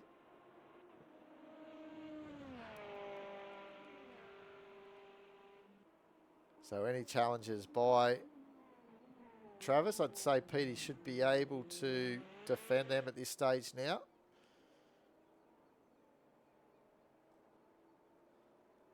The question is, though, how far is... There's Longy now coming out of the Mills Lane corner, chasing down Cuckoo.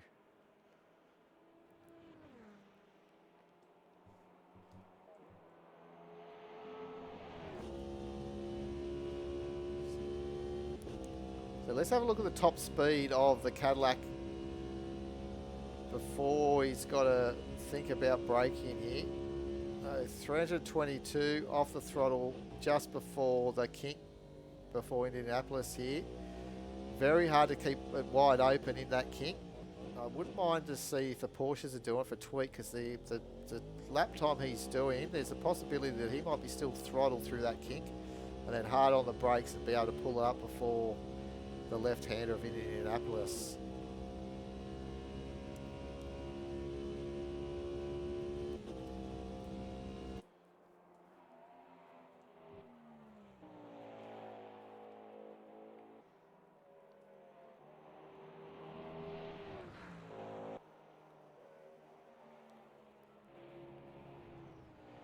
So once they go through here, we'll have a look to see what time. Actually, it won't be fair, actually, I don't think, because Cuckoo's... It might not have been his out lap for Cuckoo, actually. I think he was already out on a lap, so we'll just see what the difference was between the two, just to see if Longy is reeling in Cuckoo at all. So let's have a little look. So their previous lap, so yes, Longy is 2 seconds faster that lap around to Cuckoo. So basically, he's about 2 seconds off him now. Actually, no, he's more than 2 seconds, sorry. He's about 8 seconds or so.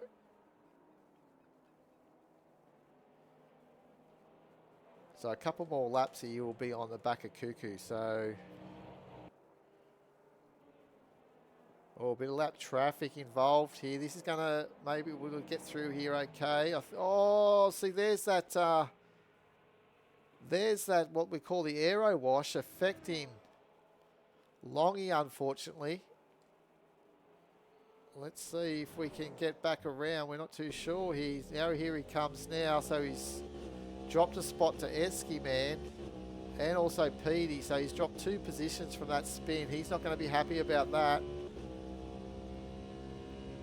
And that's just unfortunate. That was just the aero wash.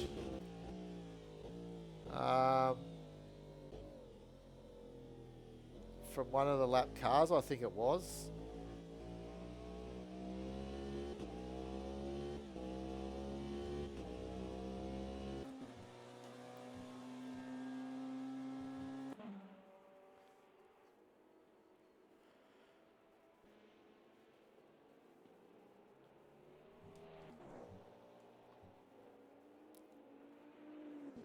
As the sun starts coming up now, we have got Tweak leading this race, absolutely dominating by just shy of a minute as he restarts his 24th or 25th lap.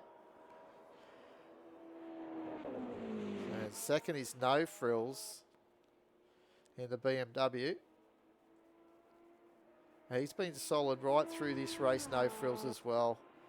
Then for Team Kiwi, we got Travis Moan leading his teammate Cuckoo. So the 2 Lamborghinis doing a great job out there.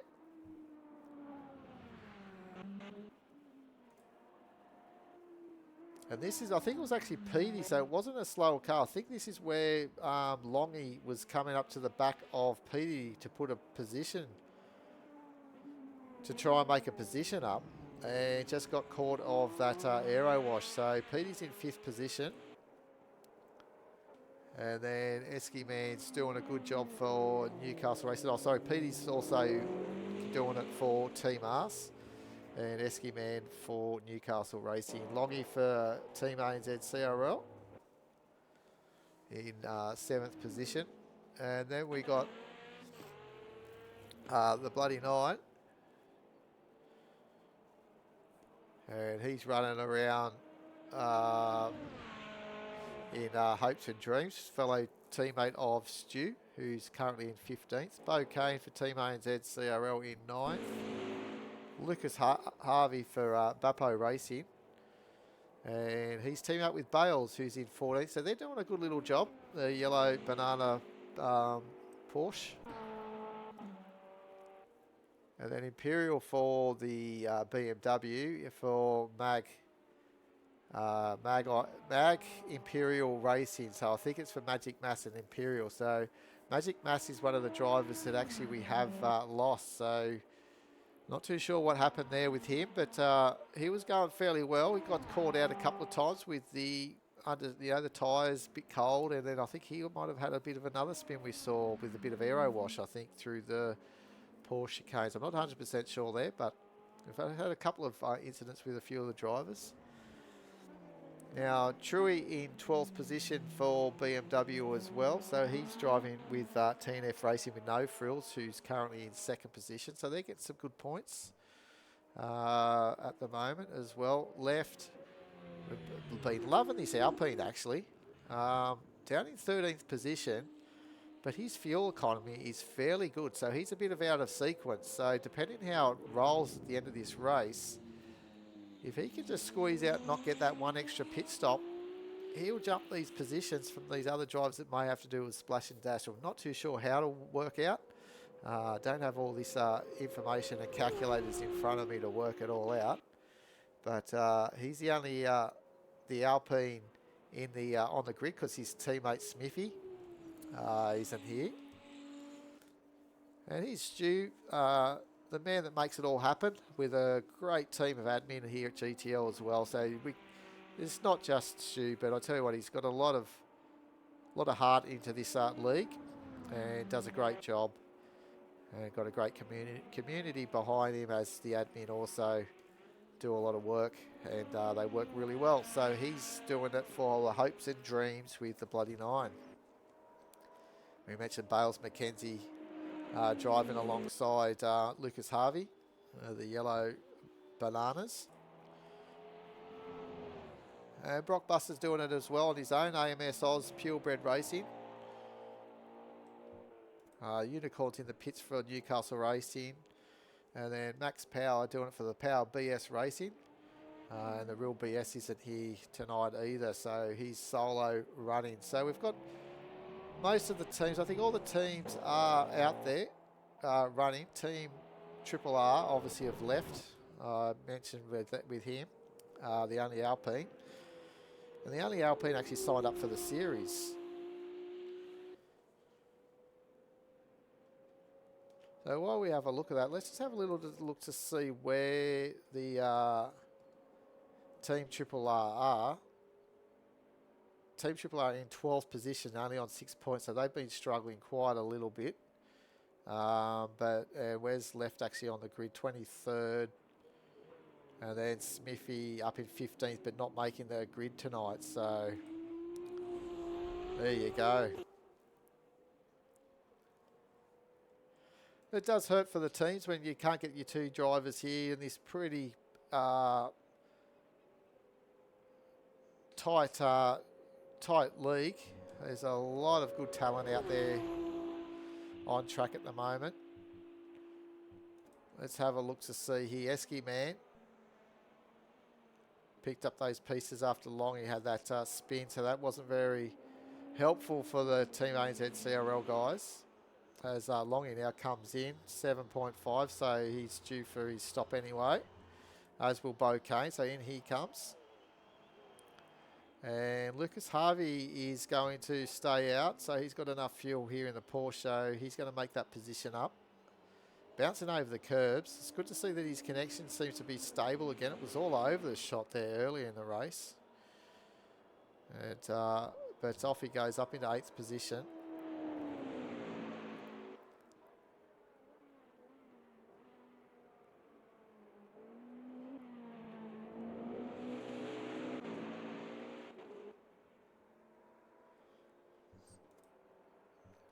And the two teammates, I don't think, let's have a little look to see. They're not so close to one another. I thought they'd be the same garages. That's that Alpine in the garage. That's actually me, if anyone's wondering.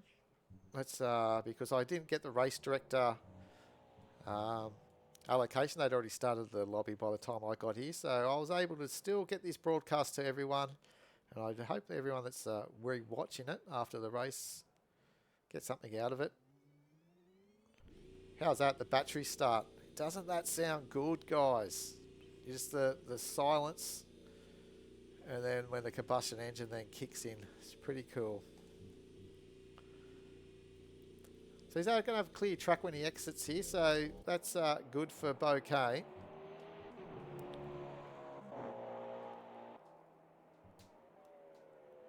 And Longy just up the road from him, but coming hot at his heels is Truey.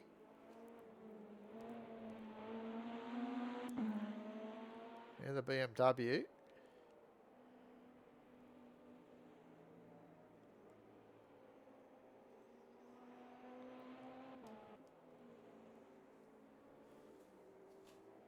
So getting close to that 50-minute mark remaining.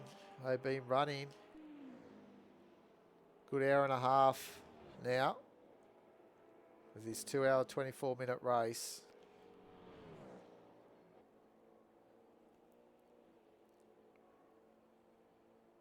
So we've just seen another driver actually disconnect here at the moment, and it looks like it was actually Brock Harvey has exited the server as well, so that's no good. It's a shame.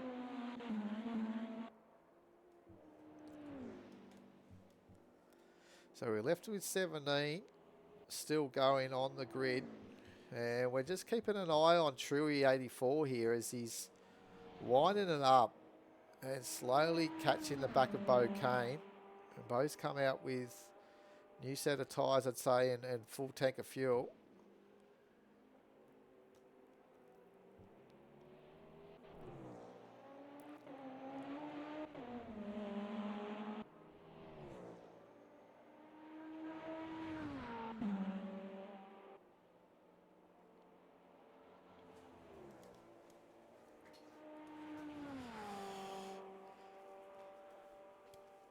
we're down to 16. So there's been another driver disconnect. So there's been a few drivers all of a sudden just disconnecting a little bit. So let's hope that everything's okay there. But basically, I'm just trying to think who it might be. I think it's Bales has actually been disconnected as well. So he wasn't going too bad, Bales, and he was doing a good job for the Yellow Bananas as Porsche with Lucas Harvey. So that's a big shame.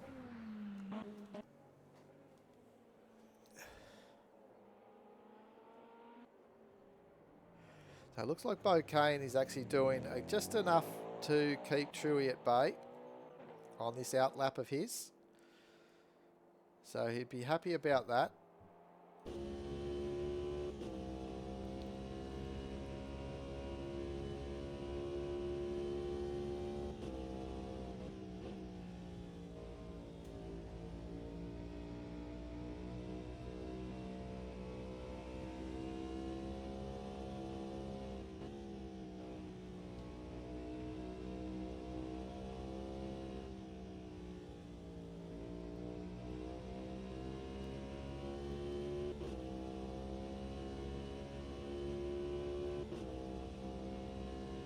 So this is what Bo wants to see. So he was in front of Lucas Harvey when he came in. So it looks like Lucas Harvey's just coming out of pit lane now.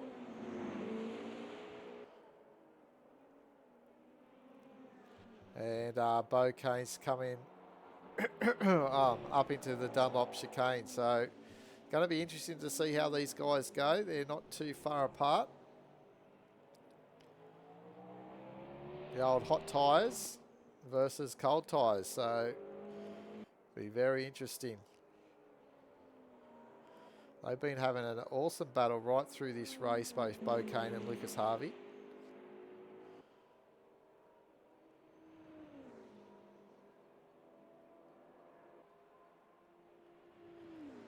So it looks like at this stage that there is 8 cars still on the lead lap. So the Bloody Nine is the last car that's still on the lead lap, and he's just pitted for fuel. And Tweak's coming up, but he'll be in this lap, I'd say.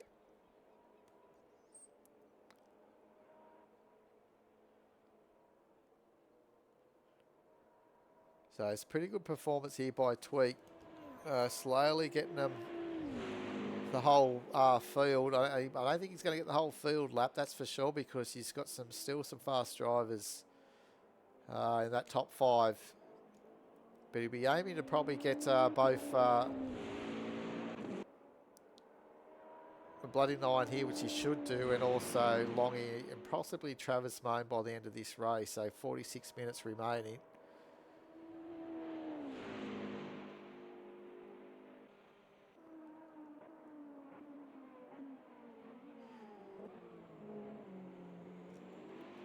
Tweak can really take his time if he wants as well. He's got such a healthy margin. And just play it nice and safe.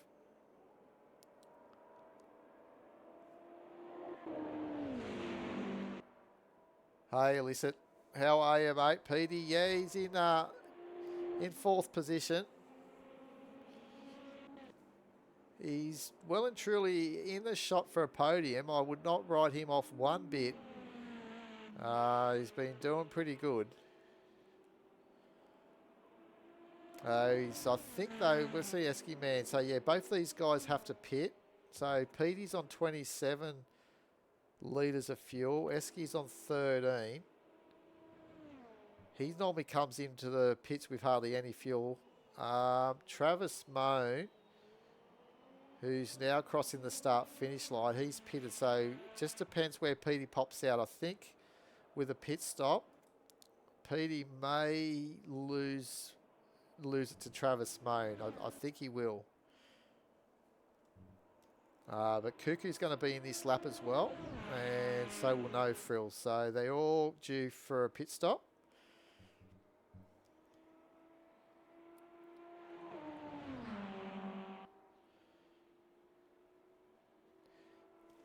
Yeah, we'll all be supporting to see if Petey can get there on the onto the podium.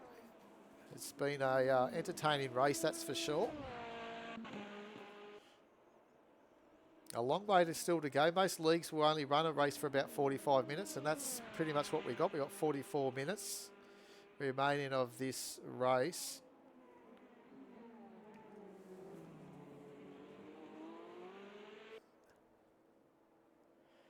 And Petey can actually see up ahead here. You can obviously see Cuckoo. So they'll follow each other into pit lane.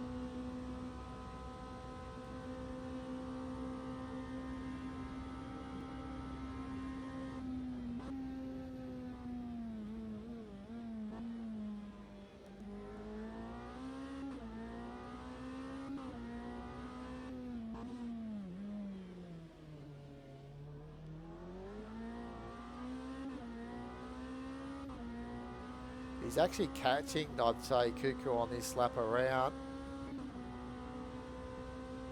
So No Frills is about to hit the pit lane now. He's just coming in now. We've got a little healthy margin on these two. So Petey will be probably eyeing for at least a podium, maybe to get Cuckoo. But he's also got Travis Moan attacking as well. So Travis Moan pitted it 2 laps ago.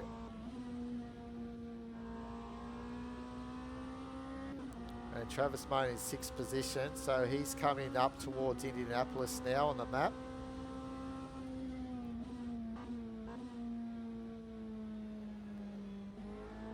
Oh, what's Petey doing? He's going 1 extra lap here, guys, so he's really going to be cutting this fine with fuel. 16 litres is roughly what they're burning a lap, just under, I think, so I think he's going to have enough. But wow, I didn't think that he was going to stay out this lap, so that's what he's doing.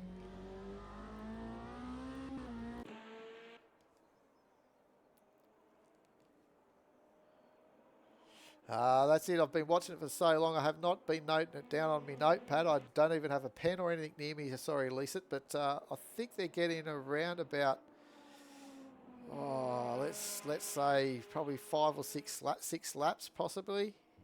5 laps. I'm not too 6 laps. Can't really tell.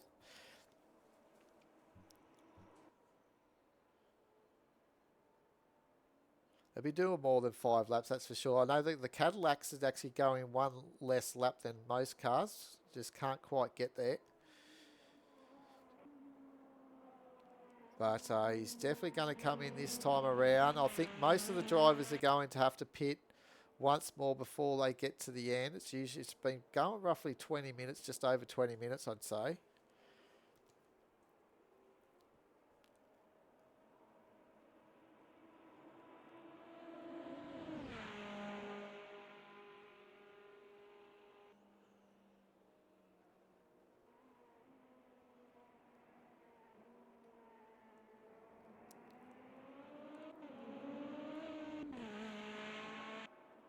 So the leader of the race has now come in for his pit stop.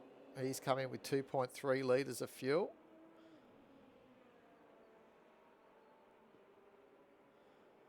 So we'll keep an eye on here. So basically he's going to come out with about 40 minutes remaining.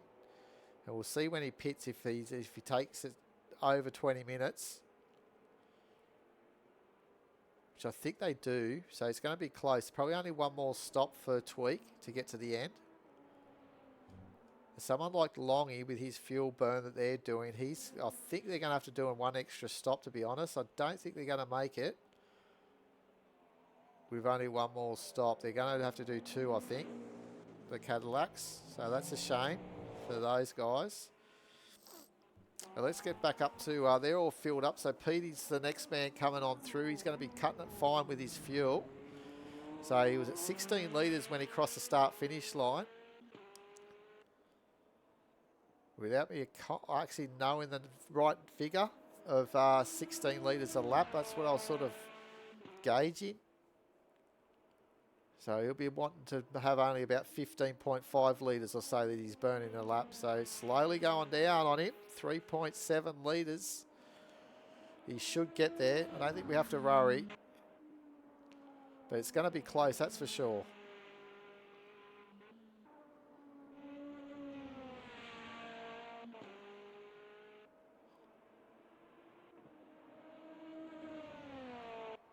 So it's probably a very important run that he just had then, because if both Vixley Tweak and Petey only have to pit once more just to get to the end, if they are just squeezing out 20 minutes, someone like No Frills might have to do a splash and dash at the end.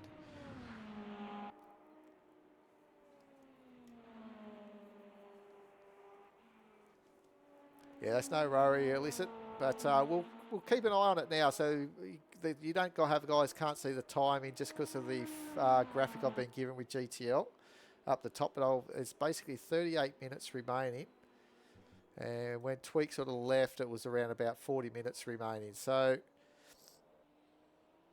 just under 40. So if he pits anywhere less than 20 minutes remaining, then he'll be right.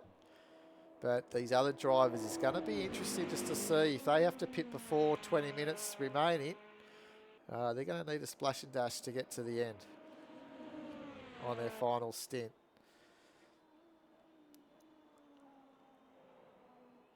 There's a nice little battle going on for 6th position, so between Longy and Esky. So Longy hasn't had the best of race. We saw him have a spin when he got caught underneath the wing of Petey, I think it was. So a bit of aero wash. So Petey's come out. So as I was expecting, so there goes Cuckoo. So Travis Moan and Cuckoo both got him. But he's been able to get in front of both Esky Man and Longy, who are battling pretty hard at the moment. And he's going to lose ground on Cuckoo because of the cold tyres. He's going to lose about 5 seconds easy. Oh, look at Esky Man. His car just... We know that he's had the punched-in nose, the knocked-in nose, most race, but it was a bit twitchy there on exit. Looks like he's struggling that little bit with traction. Yeah, he's running wide there. So look at Longy. He's going to make this move. He's made that move for seconds. Esky's tucked right in behind him again. And Longy's chasing Petey now.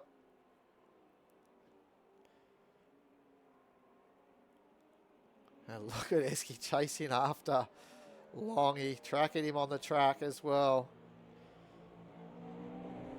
But the fuel difference is huge. 36 litres for the Cadillac compared to 89 for the Porsche behind him in Newcastle Racing. So, unfortunately, Longy, I really do think that, yeah, they're going to do 2 more stops to get to the end. They're definitely going to have to do that. Anyone in the Cadillac.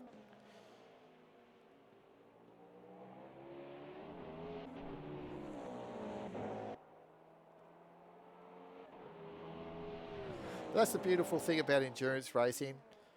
It's just those strategies where some cars can eke out that little bit more. We've actually seen even in the Lamborghinis how some of the different Lamborghini drivers are better on fuel conserving as well.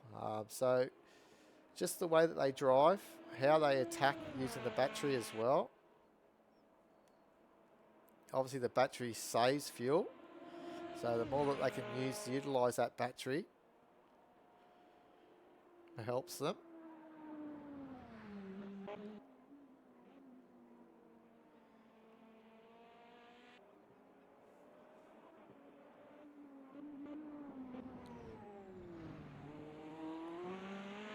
Now let's just have a look at the timings too between both Cuckoo and Petey. So the best lap for Petey, oops, no, press the wrong button. I'll press the right mouse button. You don't want to do that.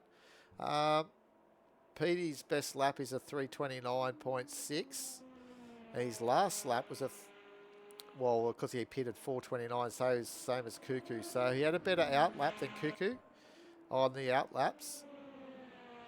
So he was about 5 seconds faster on the out lap. Petey was compared to Cuckoo. So Cuckoo just not confident on those tyres as he's come out. So this is definitely where the battle is right now. This battle for 4th position.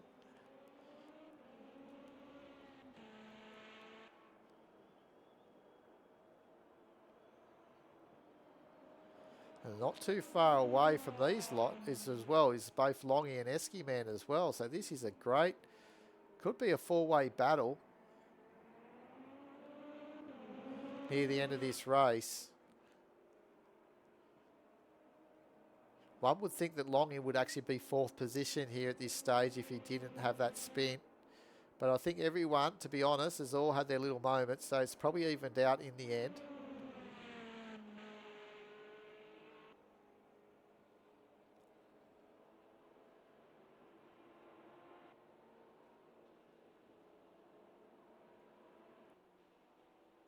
Yeah, sorry for dropping in unannounced, Woody, but Stu sent me in the commentary booth. Oh, hello. How are we? Yeah, pretty good. Yourself? Yeah, going pretty good at myself. Yeah, it's good to have you in the commentary. That's all right. No, I fell foul of the stewards and scored a drive-through penalty at my fuel pit stop, and it cancelled out my fuel stop, so I got disqualified for running out of fuel on track. Oh, no. Oh, sorry to hear. We're wondering what was going on there. So the yellow banana had no more? No, unfortunately not. I had got out of the pits and I had 0.2 litres of fuel left. I got just out of the pits after that and rolled back down the hill and it was game over. All right, so I'll just introduce you guys. So we've got Bales here in commentary alongside myself, and he's obviously teammates with Lucas Harvey. And Lucas is doing a good job here, Bales, in 9th position. Yeah, I'm actually impressed. It's his first time competing for the team. Usually Sheppo's here, but he's away for work, so Lucas has stepped up and pretty happy with it. Yeah, so you might not know too much about Lucas, but he just currently just won the GT3 championship over at their league that they run on Wednesday nights at AMS Oz. So he was crowned the GT3 champion in a Porsche GT3 car. So the 992, I think it is.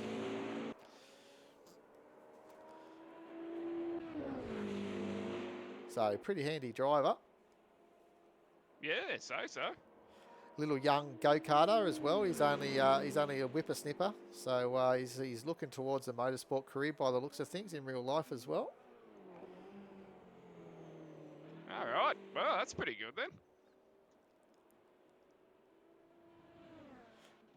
So he's doing his chapeau proud, I guess. Running here in 9th. He's been having a great battle with the Team ANZ CRL car of Bo Kane. They've been swapping positions after each pit stop pretty much, but you can see if you're on the stream there, just on the background, you can see Bo Kane just slowly creeping through in the background. Yeah, I'm still sitting in my monitor view as well. I can actually tell you Bo's only got 11 litres of fuel left, so he's going to have to stop soon. Yeah, that's exactly right. The Cadillacs are just sort of fighting with one hand behind their back. They all pitted about one lap earlier than the BMWs, and I think after the BMWs, you've got the Lamborghinis and the Porsches doing a good job with their fuel. So Longy's in at the moment, so from 7th position. So he's going to have to pit again, so he's not going to get to the end of the race with the one extra fuel stop. But what we're keeping an eye on here, Bales, is basically Twig.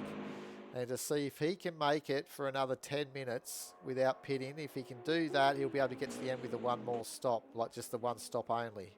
Otherwise, it might be a splash and go. Whereas and it's the same story for Petey as well in the Lamborghini. So those two drivers have just gone the longest out of everyone in the top 5.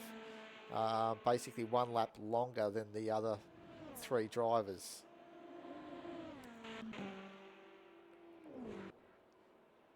So Petey may find himself second on the podium if he can avoid a splash and dash at the end of the race.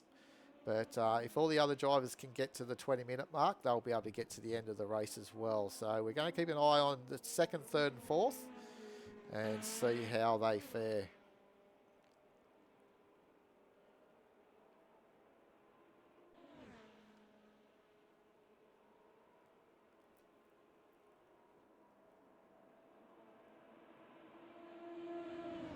I think you were having a good little battle. Were you up there amongst with left? I think it was. Or Stu, I did see you a couple of times. You were there or thereabouts, having a little bit of a lower of the midfield run. Yeah, I was running fuel saving just to sort of, I can't match anyone on pace at the moment, so I was doing fuel saving to see how I went, and I was getting a lap extra out of the car than Stu and Left were, so up until, ran out of fuel, it was going pretty good. Yeah, well, I actually was right in on board you at one stage earlier in the race, though, Bales, and I thought, geez, your car sounds really funny on the downshift, so you must have been riding the clutch, were you, in your fuel saving, because it was just really weird. Yeah, there was a couple of laps where it got a bit sketchy and just had to do that, so. But you get through it. Well, it's a nice technique, and we saw it on the screen there, so there's something that some of the viewers might take away next time when they have to fuel save on a long track like this as well, just to get to that pit stop. But unfortunately, you couldn't do it too many times because, as you said, you ran out in the end there and just couldn't get to pit lane. Oh, you got to pit lane, but you were out of fuel. Is that correct? Got to pit lane, but because I don't think I'd properly selected request pit stop, it just told me to pit in and I'd selected my strategy. Because I scored a drive-through just before, it registered a drive-through rather than the fuel stop. Ah, okay, yes. I mean, it's a shame. I wasn't really going to get out of 14th or 15th place anyway, but when you commit to a race like this, there's always some level of effort you got to put in. Exactly right, and these little things here. You wouldn't say it'd be a bug, but it'd be nice if you could actually have that option. I guess it more coding for the game, but if in your instance there, if you had the option to say serve your drive through or not, at least you could have had that option maybe to press your button to say not serve the drive through, so you can get your fuel. You knew that you're not going to get around again because you had no fuel. At least you're still in the race, but at this stage, what you had to do. There was no option but to retire. No, it was certainly a funny one. Yeah.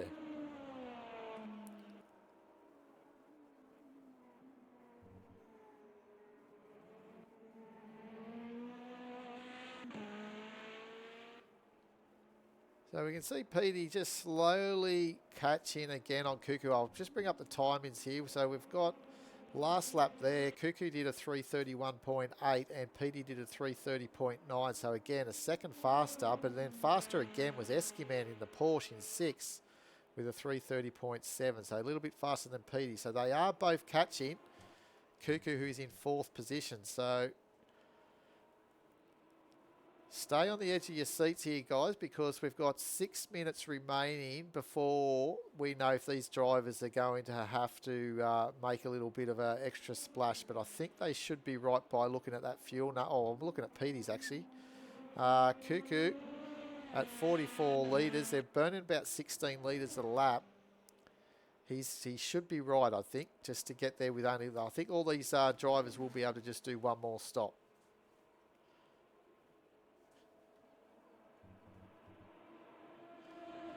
Through with no frills on 42. Travis won't. He's going to have to stop a second time because he's been out of sequence. He's been pitting early. He's going to be in this lap, and I don't think he's going to be able to get to the end of the race with 25 minutes. Well, when he pits, it'll be about 24, 23. It's going to be very close, I think, Bales, for Travis Moan with his fuel because he's going to come in this lap. He's still got probably about a minute and a half of a lap to go. So that'll bring it down to around about 23 minutes. He'll leave out of pit lane with about 21 and a half minutes to go. So he might just squeeze it in here, but if there's an extra lap, depending on when the tweak goes over the start-finish line, he might be in a predicament to get to the end here. I see what you mean. It's a big gamble. If it pays off, it'd be good, but... Yeah, definitely. But this is where, well, what Petey's eyeing on. So if this happens for Petey, that'll be an extra position for himself, up into 4th position by the end of this race. But he's still hunting down Cuckoo as we speak. He's almost smelling all those exhaust gases coming out, and he's almost on to his fastest lap as well. 0.3 of a second. There or thereabouts. slower than his best lap, and he's now into the final sector of this track.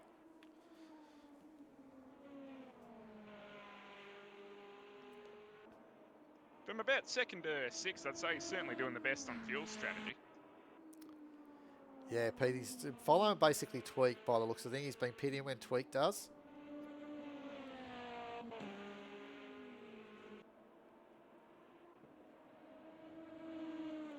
And he just squeezed out just enough to hold it. He came in last lap with, last pit stop. He had just under 2 litres of fuel when he came in, so he risked it a little bit, but it was just enough for him.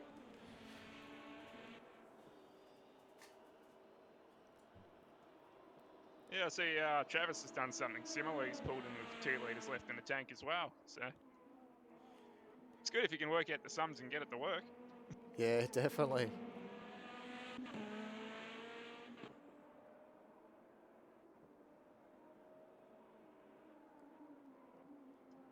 I know it's a long enough stint. If you can squeeze a little bit of fuel saving out, you might be able to get away with it too, Travis.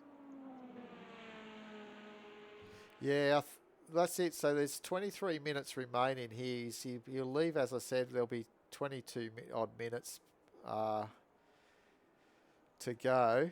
And he pitted a lap earlier than all the other guys as well previously. So I think he's going to find it hard to make this tank last for 22 minutes, to be honest.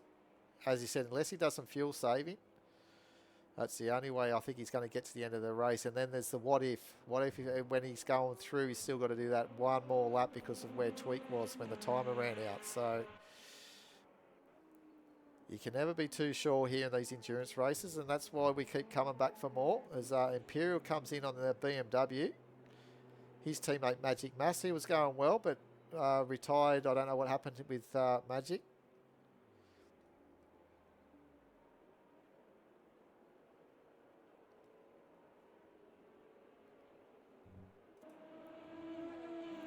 But we've got a 3-way battle here for 3rd position now, so this is getting very, very exciting. We've got the 2 Lamborghinis of Cuckoo and Petey, and then the Porsche of Eskiman for Newcastle Racing. We know we've got Illicit here in the chat. He's obviously going for Petey. He's knows how hard Petey can be to challenge for a win on a race, but when Petey's trying to eye for a podium, he's just as hard as trying to take a win from Petey. He's a tough customer. But then Cuckoo's a pretty good racer too. The only one out of those 3 I'd say is any sort of trouble at the moment is Esky. Just that stoved in nose would be holding him back a bit, but you're right, once Petey gets the eye in, he's locked in. Yeah, exactly. It's when you say that though, Esky, I think obviously he's only visual about that nose because I'd say he's had that repaired because he's the fastest man out of the 3 here on the track at the moment.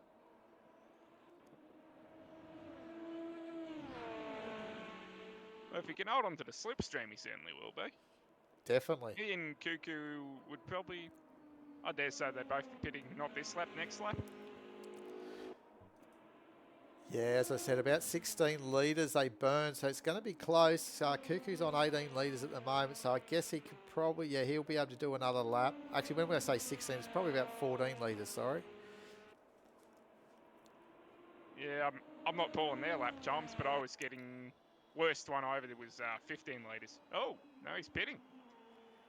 Yeah, so he's taken a gamble here, I think, Cuckoo, because as I said, if there's that one extra lap, he may not be able to get through.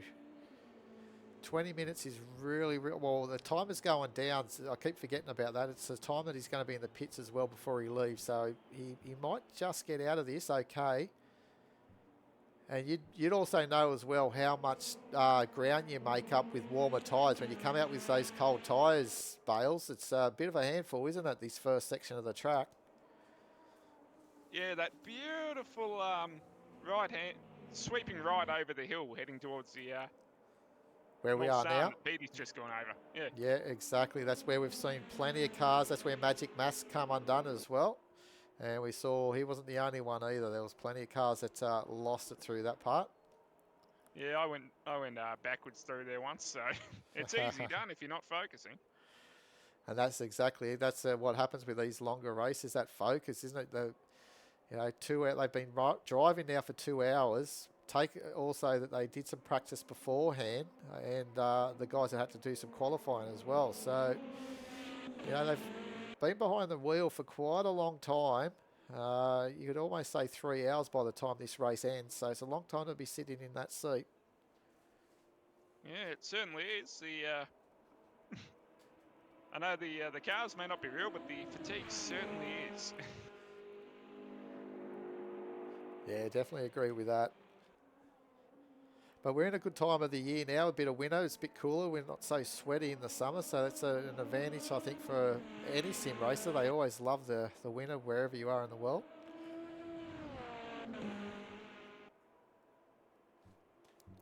I'll just bring up the timings again, just to have a little look to see what Esky just did then. So 3-minute 29.9 compared to Petey's 3:30.6, so about half a second faster.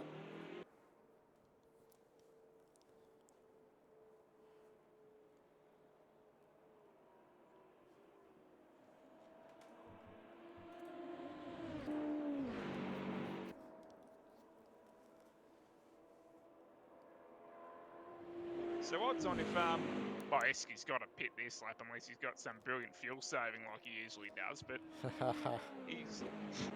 you never count him out on that. But he's going to drop straight into Cuckoo and Travis's battle by the look of it.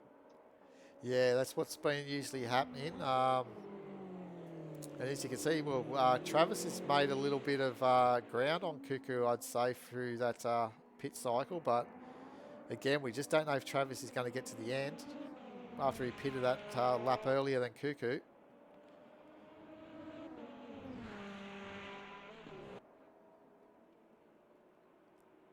And you got Longy just behind these guys too, but he's on a deficit as well with 49, just under 50 litres of fuel remaining on his car.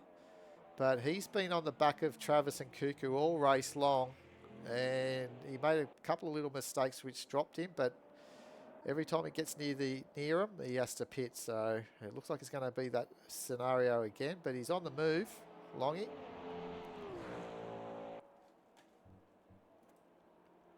And Petty and Esky Man have just come in. No Frills is about halfway through his stop. Yeah, so the last lap, actually, the Longy did a 3 minutes 28.1, so Ooh. that's a very nice time. So he's definitely really hunting down these Lamborghinis.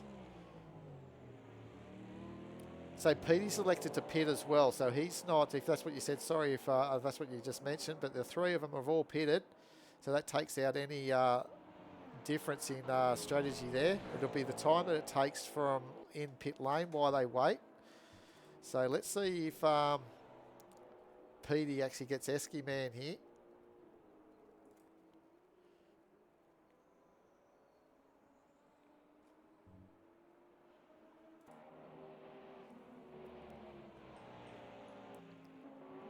Yeah, he will. Pete, so obviously he didn't need as much fuel as Esky. So it's paid off. Petey still had a lap of fuel left in the car, but that's a pretty smart stop from him. Yeah, definitely. So he's made a position there.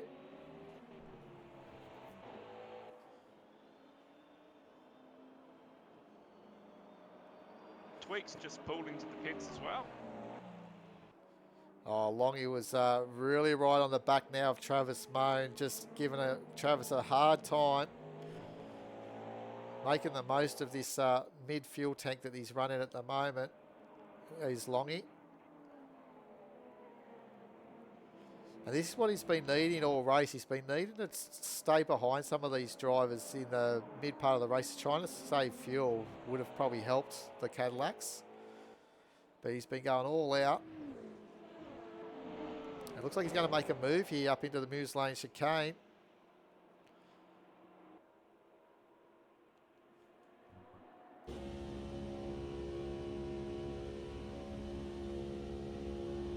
Yeah, he just backed out a little bit there.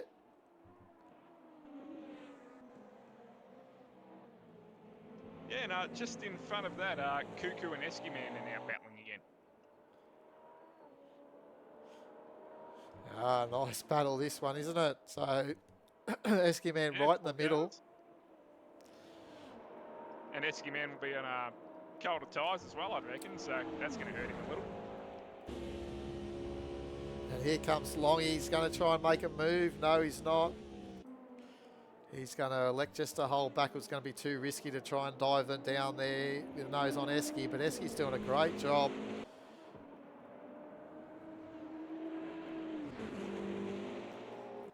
But it's only going to be short-lived for Longy, as we said. He's going to have to pit to get to the end of the race, whereas these guys, as we're sort of saying, will get to the end. Only just, we think, as Longy makes that move on Esky. But if he does get more ground and pace out of it, I'm looking when he pits, that'll be Lucas and TB9, who are currently side by side down Mulsanne as well. He'll drop back into their little spot. Sorry, drop back into their little battle. Yeah, that'll be nice and healthy.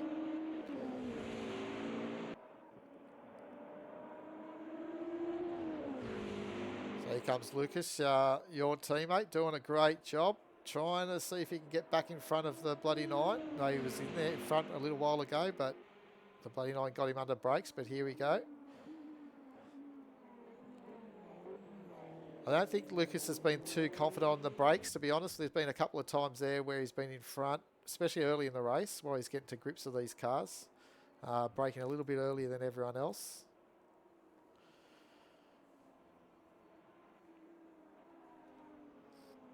That's not stopping him down either. He's going to go for it. Can he get it done before Indianapolis? Oh, it looks like he has. Yeah, very good.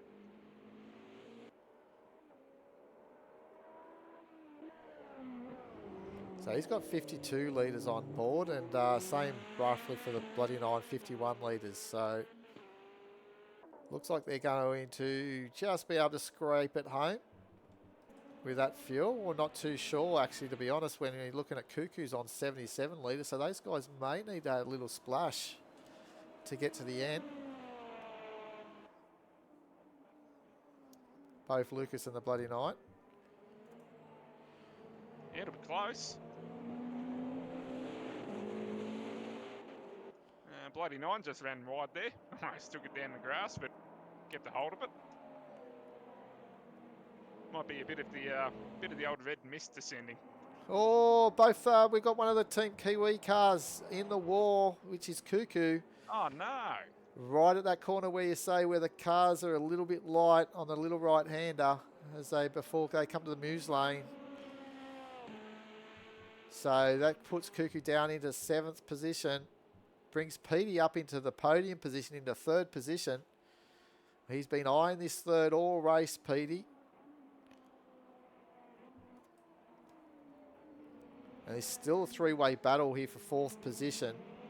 Travis still holding on to that 4th position with Longy right behind. Got a great exit out of the Muse lane chicane on this run up into the Michelin corner. He's on the right side here. Well, he's on the left here, ready for the Michelin chicane. If he can try and duck it in there before. No, he's tucked in. It's hard to try and make that move.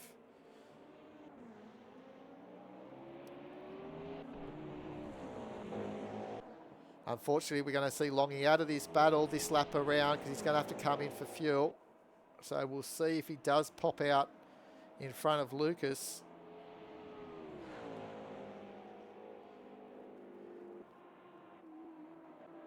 I'd say it'd only be a short stop just for the fuel only. You'll run the same tyres. So the tyres will be hot, so that'll be an advantage as well, I think, Bales, whereas previously coming out on those cold tyres.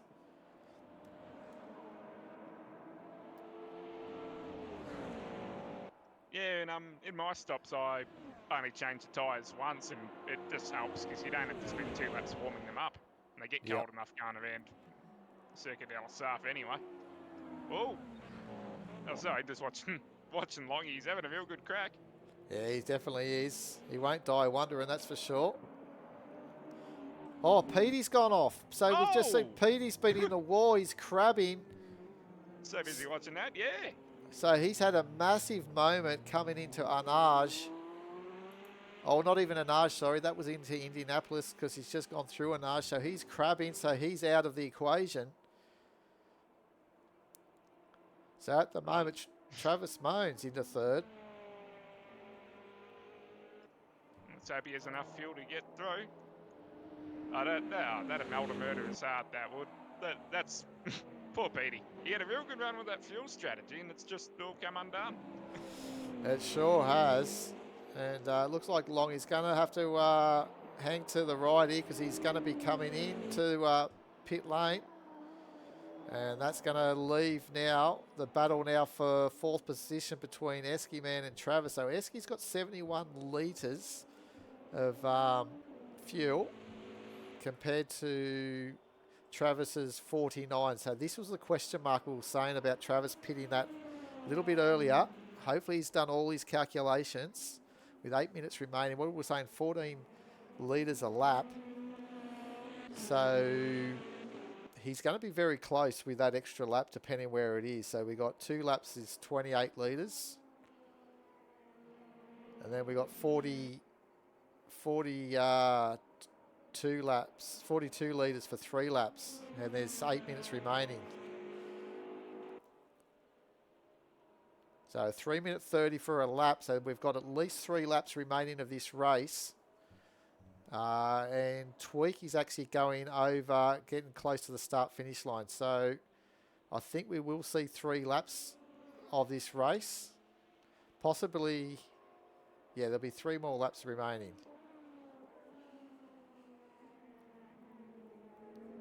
As Tweak's now coming over the start-finish line with, what do we got? Just on 7 minute 15 remaining. Just watching then Esky doing literally anything he could to avoid giving Travis a tow heading into the chicane. The road, but seems to have worked. Travis has backed off a little bit.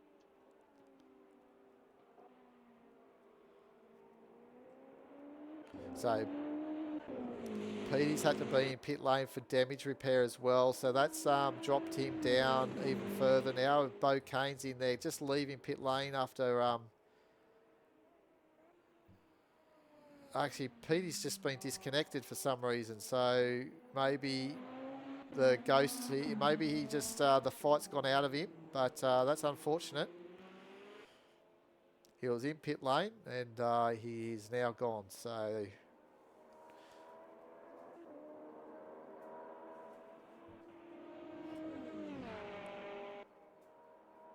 Yeah, it's a shame. It was a solid run right up to that point, unfortunately. It sure was. At this one here, this is going to be the interesting factor here. If Travis can get to the end of this motor race without needing a splash and dash, it's going to be close on. He was lucky to pull it up there. This is where we think Petey went off. There at Indianapolis, just where Travis was able to just to hold on to the car. But Esky's been able to get into third position. I reckon that's because Travis may be starting a fuel conserve just to make sure he can get to the end. He's got a margin on his teammate Cuckoo after we did see Cuckoo back it off into the wall in the first sector a few laps ago. But your teammate Lucas Harvey still having a good battle with the Bloody Nine, and he's in 6th position. And again, he's another driver that is going to be close. I think he may have to have a splash and dash, to be honest, with 25 litres. I think the Bloody Nine's going to have to compete with 24 as well. So these two aren't going to quite make it to the end, unfortunately. So that's going to be good news for people like Longy. Imperial's been great with his fuel there with that BMW. So he's a possibility. Depending on how long it's going to take Lucas Harvey and that to pit. So they're probably around about 30 seconds difference of where they are on the track, 30, 40 seconds away. We've got to slow down to 60 kilometres an hour in pit lane, so I think Lucas will stay out this lap, but then the next lap, I'm assuming he's going to have to find that he's going to have to come in for a pit. As I think it's Max Powell there, just getting around with a bit of a bent wing. That could have been for previous damage.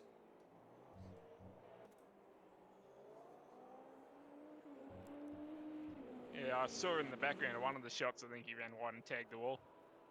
But credit to Max for just keeping going. It's not an easy feat. And just by Max on the track there, his Longy is coming back through. He's got about 60 litres in the tank. Yeah, so exactly that's what I'm saying. So I think Longy will get Lucas Harvey and the Bloody Nine. So he probably finishing in 6th position. Cuckoo's got enough fuel now, possibly. Yeah, he should be right to get to the end.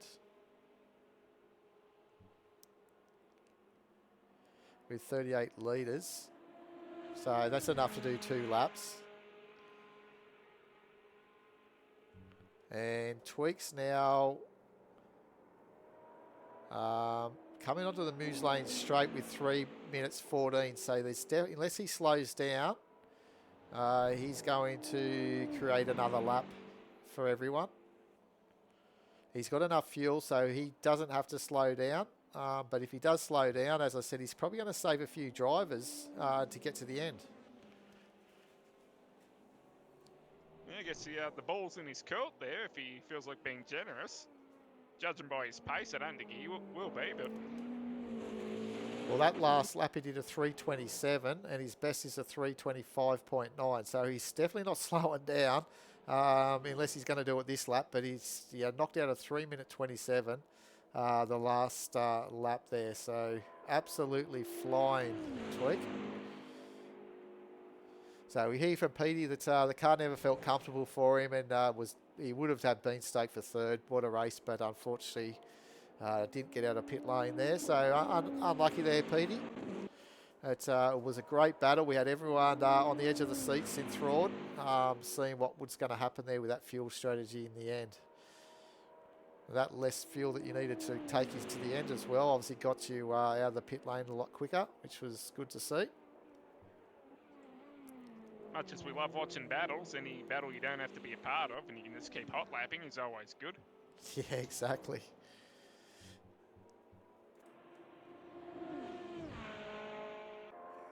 So definitely Lucas Harvey and the Bloody Nine, they're coming in. They've got 11 litres of fuel and they're only at Indianapolis, so they're not going to make it around again, and they're going to need to pit.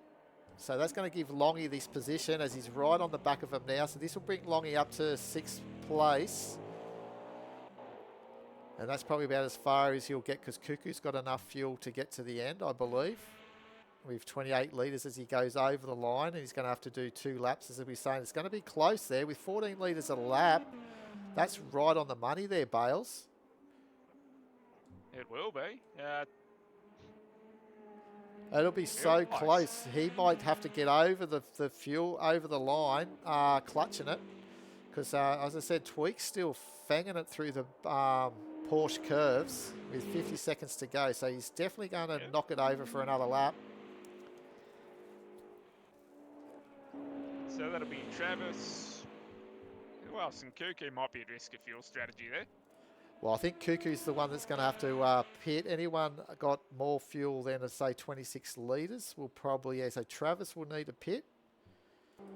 Esky will be right. No Frills will be right. So it'll be Esky Man and Cuckoo that both have to pit. So that might bring Longy up even further. So this could work out for Longy in the end, and he may get himself up into 4th position.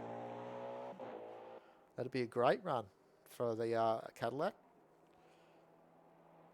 Yeah, it was looking like for a while there he'd sort of shot himself in the foot a bit with the fuel strategy. He might have been playing the smartest game out of anyone. Or got lucky. Either one of the two is pretty good. So Imperial's going to have to pit as well. Oh no, yeah, he's not going to make it either. So the next lap around, he's going to have to pit. So Tweak's definitely well and truly on his final lap now. That last lap was a 3-minute 26.4, so he's definitely going for his fastest lap. He's got enough fuel to burn. He's trying to get a 3-minute 25.9 to get the lap record. Well, he's already got the lap record. But that last lap, he was only 0.5 of half a second off his best lap.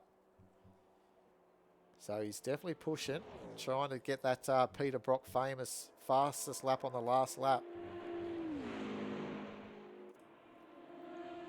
Well, if it works, he gets the fastest lap, but he's also dragging a lot of people into an uncomfortable fuel strategy too. Further Definitely. down the field, I see Truey's only got enough just to sort of do one more lap and nothing else, and no front left on the car. Oh yeah, that's a shame for Truey, but where he is at the moment, I think. Yeah, this is his last lap, so he's just going to get over the line as the car is probably going to be one of the ugliest looking cars at the finish line. It's No Frills is doing it a lot better. His teammate, obviously out in second position. Any finish is a good finish. It sure is. Eski's going to, he's just crossing the line shortly, and he's got plenty of fuel. Travis is going to have to pit, so he's not going to get to the end, as we were saying. And Cuckoo's going to follow him in as well with 13.8. If with a bit of fuel conserving, Cuckoo probably could have held off and got to the end there, and maybe have held on to that position, because Longy's still just coming down the back part of the straight now out of Arnage into the Porsche curves. So this is going to be interesting to see where Longy is, if he can latch onto the back of these guys. I'd say though Cuckoo wouldn't have much to lose at this point, the risk of fuel stop though. No, as Travis Moan leaves, just got that enough fuel to get going. As Longy now coming through getting to the forward chicane, so I think he's just going to miss out. But here we go, Tweak's going to take out this victory. Round 3 of the GTL Endurance Cup, and he's going to do it in the Porsche. What a tremendous job by him for Craig List Racing, for himself and Simon Rigby. Congratulations to Tweak. What a great job that was. Absolutely Beautiful. killed it. And last lap record, 325.4.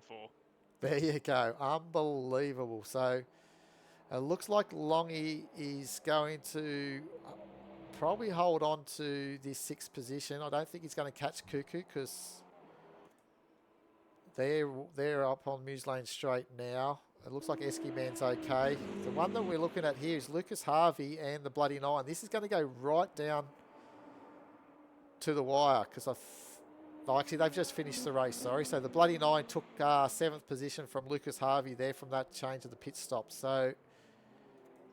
And Lucas almost took the back tail lights out of TB9's car going through those last couple of chicanes. Yeah, he was that close, but what a good run that was for Lucas. That was a nice job for him to be in the top 10. He qualified into the top 10 for the shootout, the hyperpole, and made a few positions in the race. So that was a nicely job well done, as we're looking at No Frills to come home in 2nd position for the BMW team. His teammate wasn't looking too healthy, but at least he's doing it all right. No Frills. And Truey wasn't too well, but Truey's getting to the end of the race as well. Very good run from No Frills. Now, I think TNF Racing, I'm not too sure if they're the ones leading the championship. I'm not too sure, but they're up there. So a good run for No Frills into 2nd.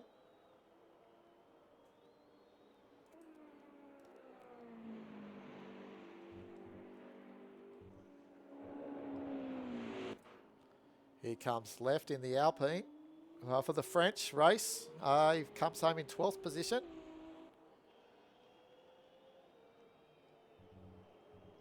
Good result from him. Yeah, definitely done really well. And we've got the two team Porsches coming home for a form finish of the Almost. Unicorn and the Esky Man. So there you go. I'd say the Unicorn's car looks a little bit better than Esky Man, but I tell you what, Esky's had some great battles throughout this race. And we've got Cuckoo and Travis Moan to come on home in 4th and 5th as for the team Kiwi Racing.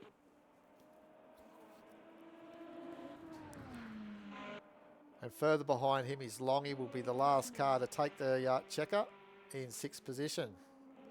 The 2 hours and 24 minutes of racing. And we have Tweak as the winner. He looks like his engine is expired there. Probably too many burnouts. But Cuckoo, 2 more corners to go. And here we go. They're going to line them up or just go single file over the line. It looks like that's how it's going to end. So well done to those guys. Very good. They had a good battle right through the race, to be honest. And Longy's finishing about 15 seconds behind those guys. So not a bad job in the end for Longy in 6th position. So good teams finish though for Cuckoo and Travis as well. Yeah, definitely. They've done a great job. Definitely for Cuckoo and Travis. But Tweak takes it out with 5 stops. No frills and Eskimans. The top 3 all got away with 5 stops. And then Cuckoo, Travis, Longy in the Bloody 9, and Lucas Harvey with 6 stops. That BMW of Imperials, again, good fuel conserving from him in 5th, with 5 stops for 9th position. And then the Bocane came home in 10th position. And then Truey, as we saw with the broken BMW, no nose on that, but left with that Alpine, the only Alpine out there, came home in 12th position. Stu, being a naughty boy with 50 seconds worth of penalties there in that Lamborghini for Hopes and Dreams in 13th position. Then the Unicorn for Newcastle Racing in 14th. Max Power doing it for the Cadillac for Power BS Racing in 15th. Bales, unfortunately there, you're 16 laps down with that disqualification. And myself, I didn't even start the race, so I was 40 laps down, so there you go. So I hope you guys have all enjoyed that racing. I have got the final calendar up on the screens there now. And you can see there that we've got Mosport Grand Prix on the 11th of August, a 2-hour race. You don't want to miss that on the 11th of August. Then we do the 6 hours of Sao Paulo. to Interlagos. I reckon that's going to be a ripper of a track for these cars. On the 13th of October, another 2-hour race, and then we finish off with what will probably be one of the busiest races on the calendar here at Road Atlanta for the Petite Le Mans for another 2-hour, 24-minute race on the 1st of December, just before the big jolly fat man comes and visits our children. So looking forward to the final 3 races of this championship to bring out 2025. But what a season we've seen so far, Bales. I think we can say this has been a great organised series from GTL, and one that goes right through the year. Yeah, it's a beautiful amount of work that Stu and Pixel are putting into it. Sure is. And I was just thinking who was leading the championship. So it was actually the team WTF of Rusty and Viperon, but they weren't even on the track today. So there's going to be a big points haul, as you said, for both, for No Frills and Truey in the TNF Racing, who were running second. They were 19 points adrift, so you'd think that they're going to probably be coming away leading the championship after this round. And Team Kiwi, again, as you said, getting those big points that they did from Cuckoo and and Travis. They all might see themselves second in the championship. So we'll wait, and maybe just third. We'll wait and see once we get the points. And I have them all up for the next round when I get to your screens again. So until then, have a good night, and we'll catch up next time for the Mosport Enduro. Cheerio. Goodbye.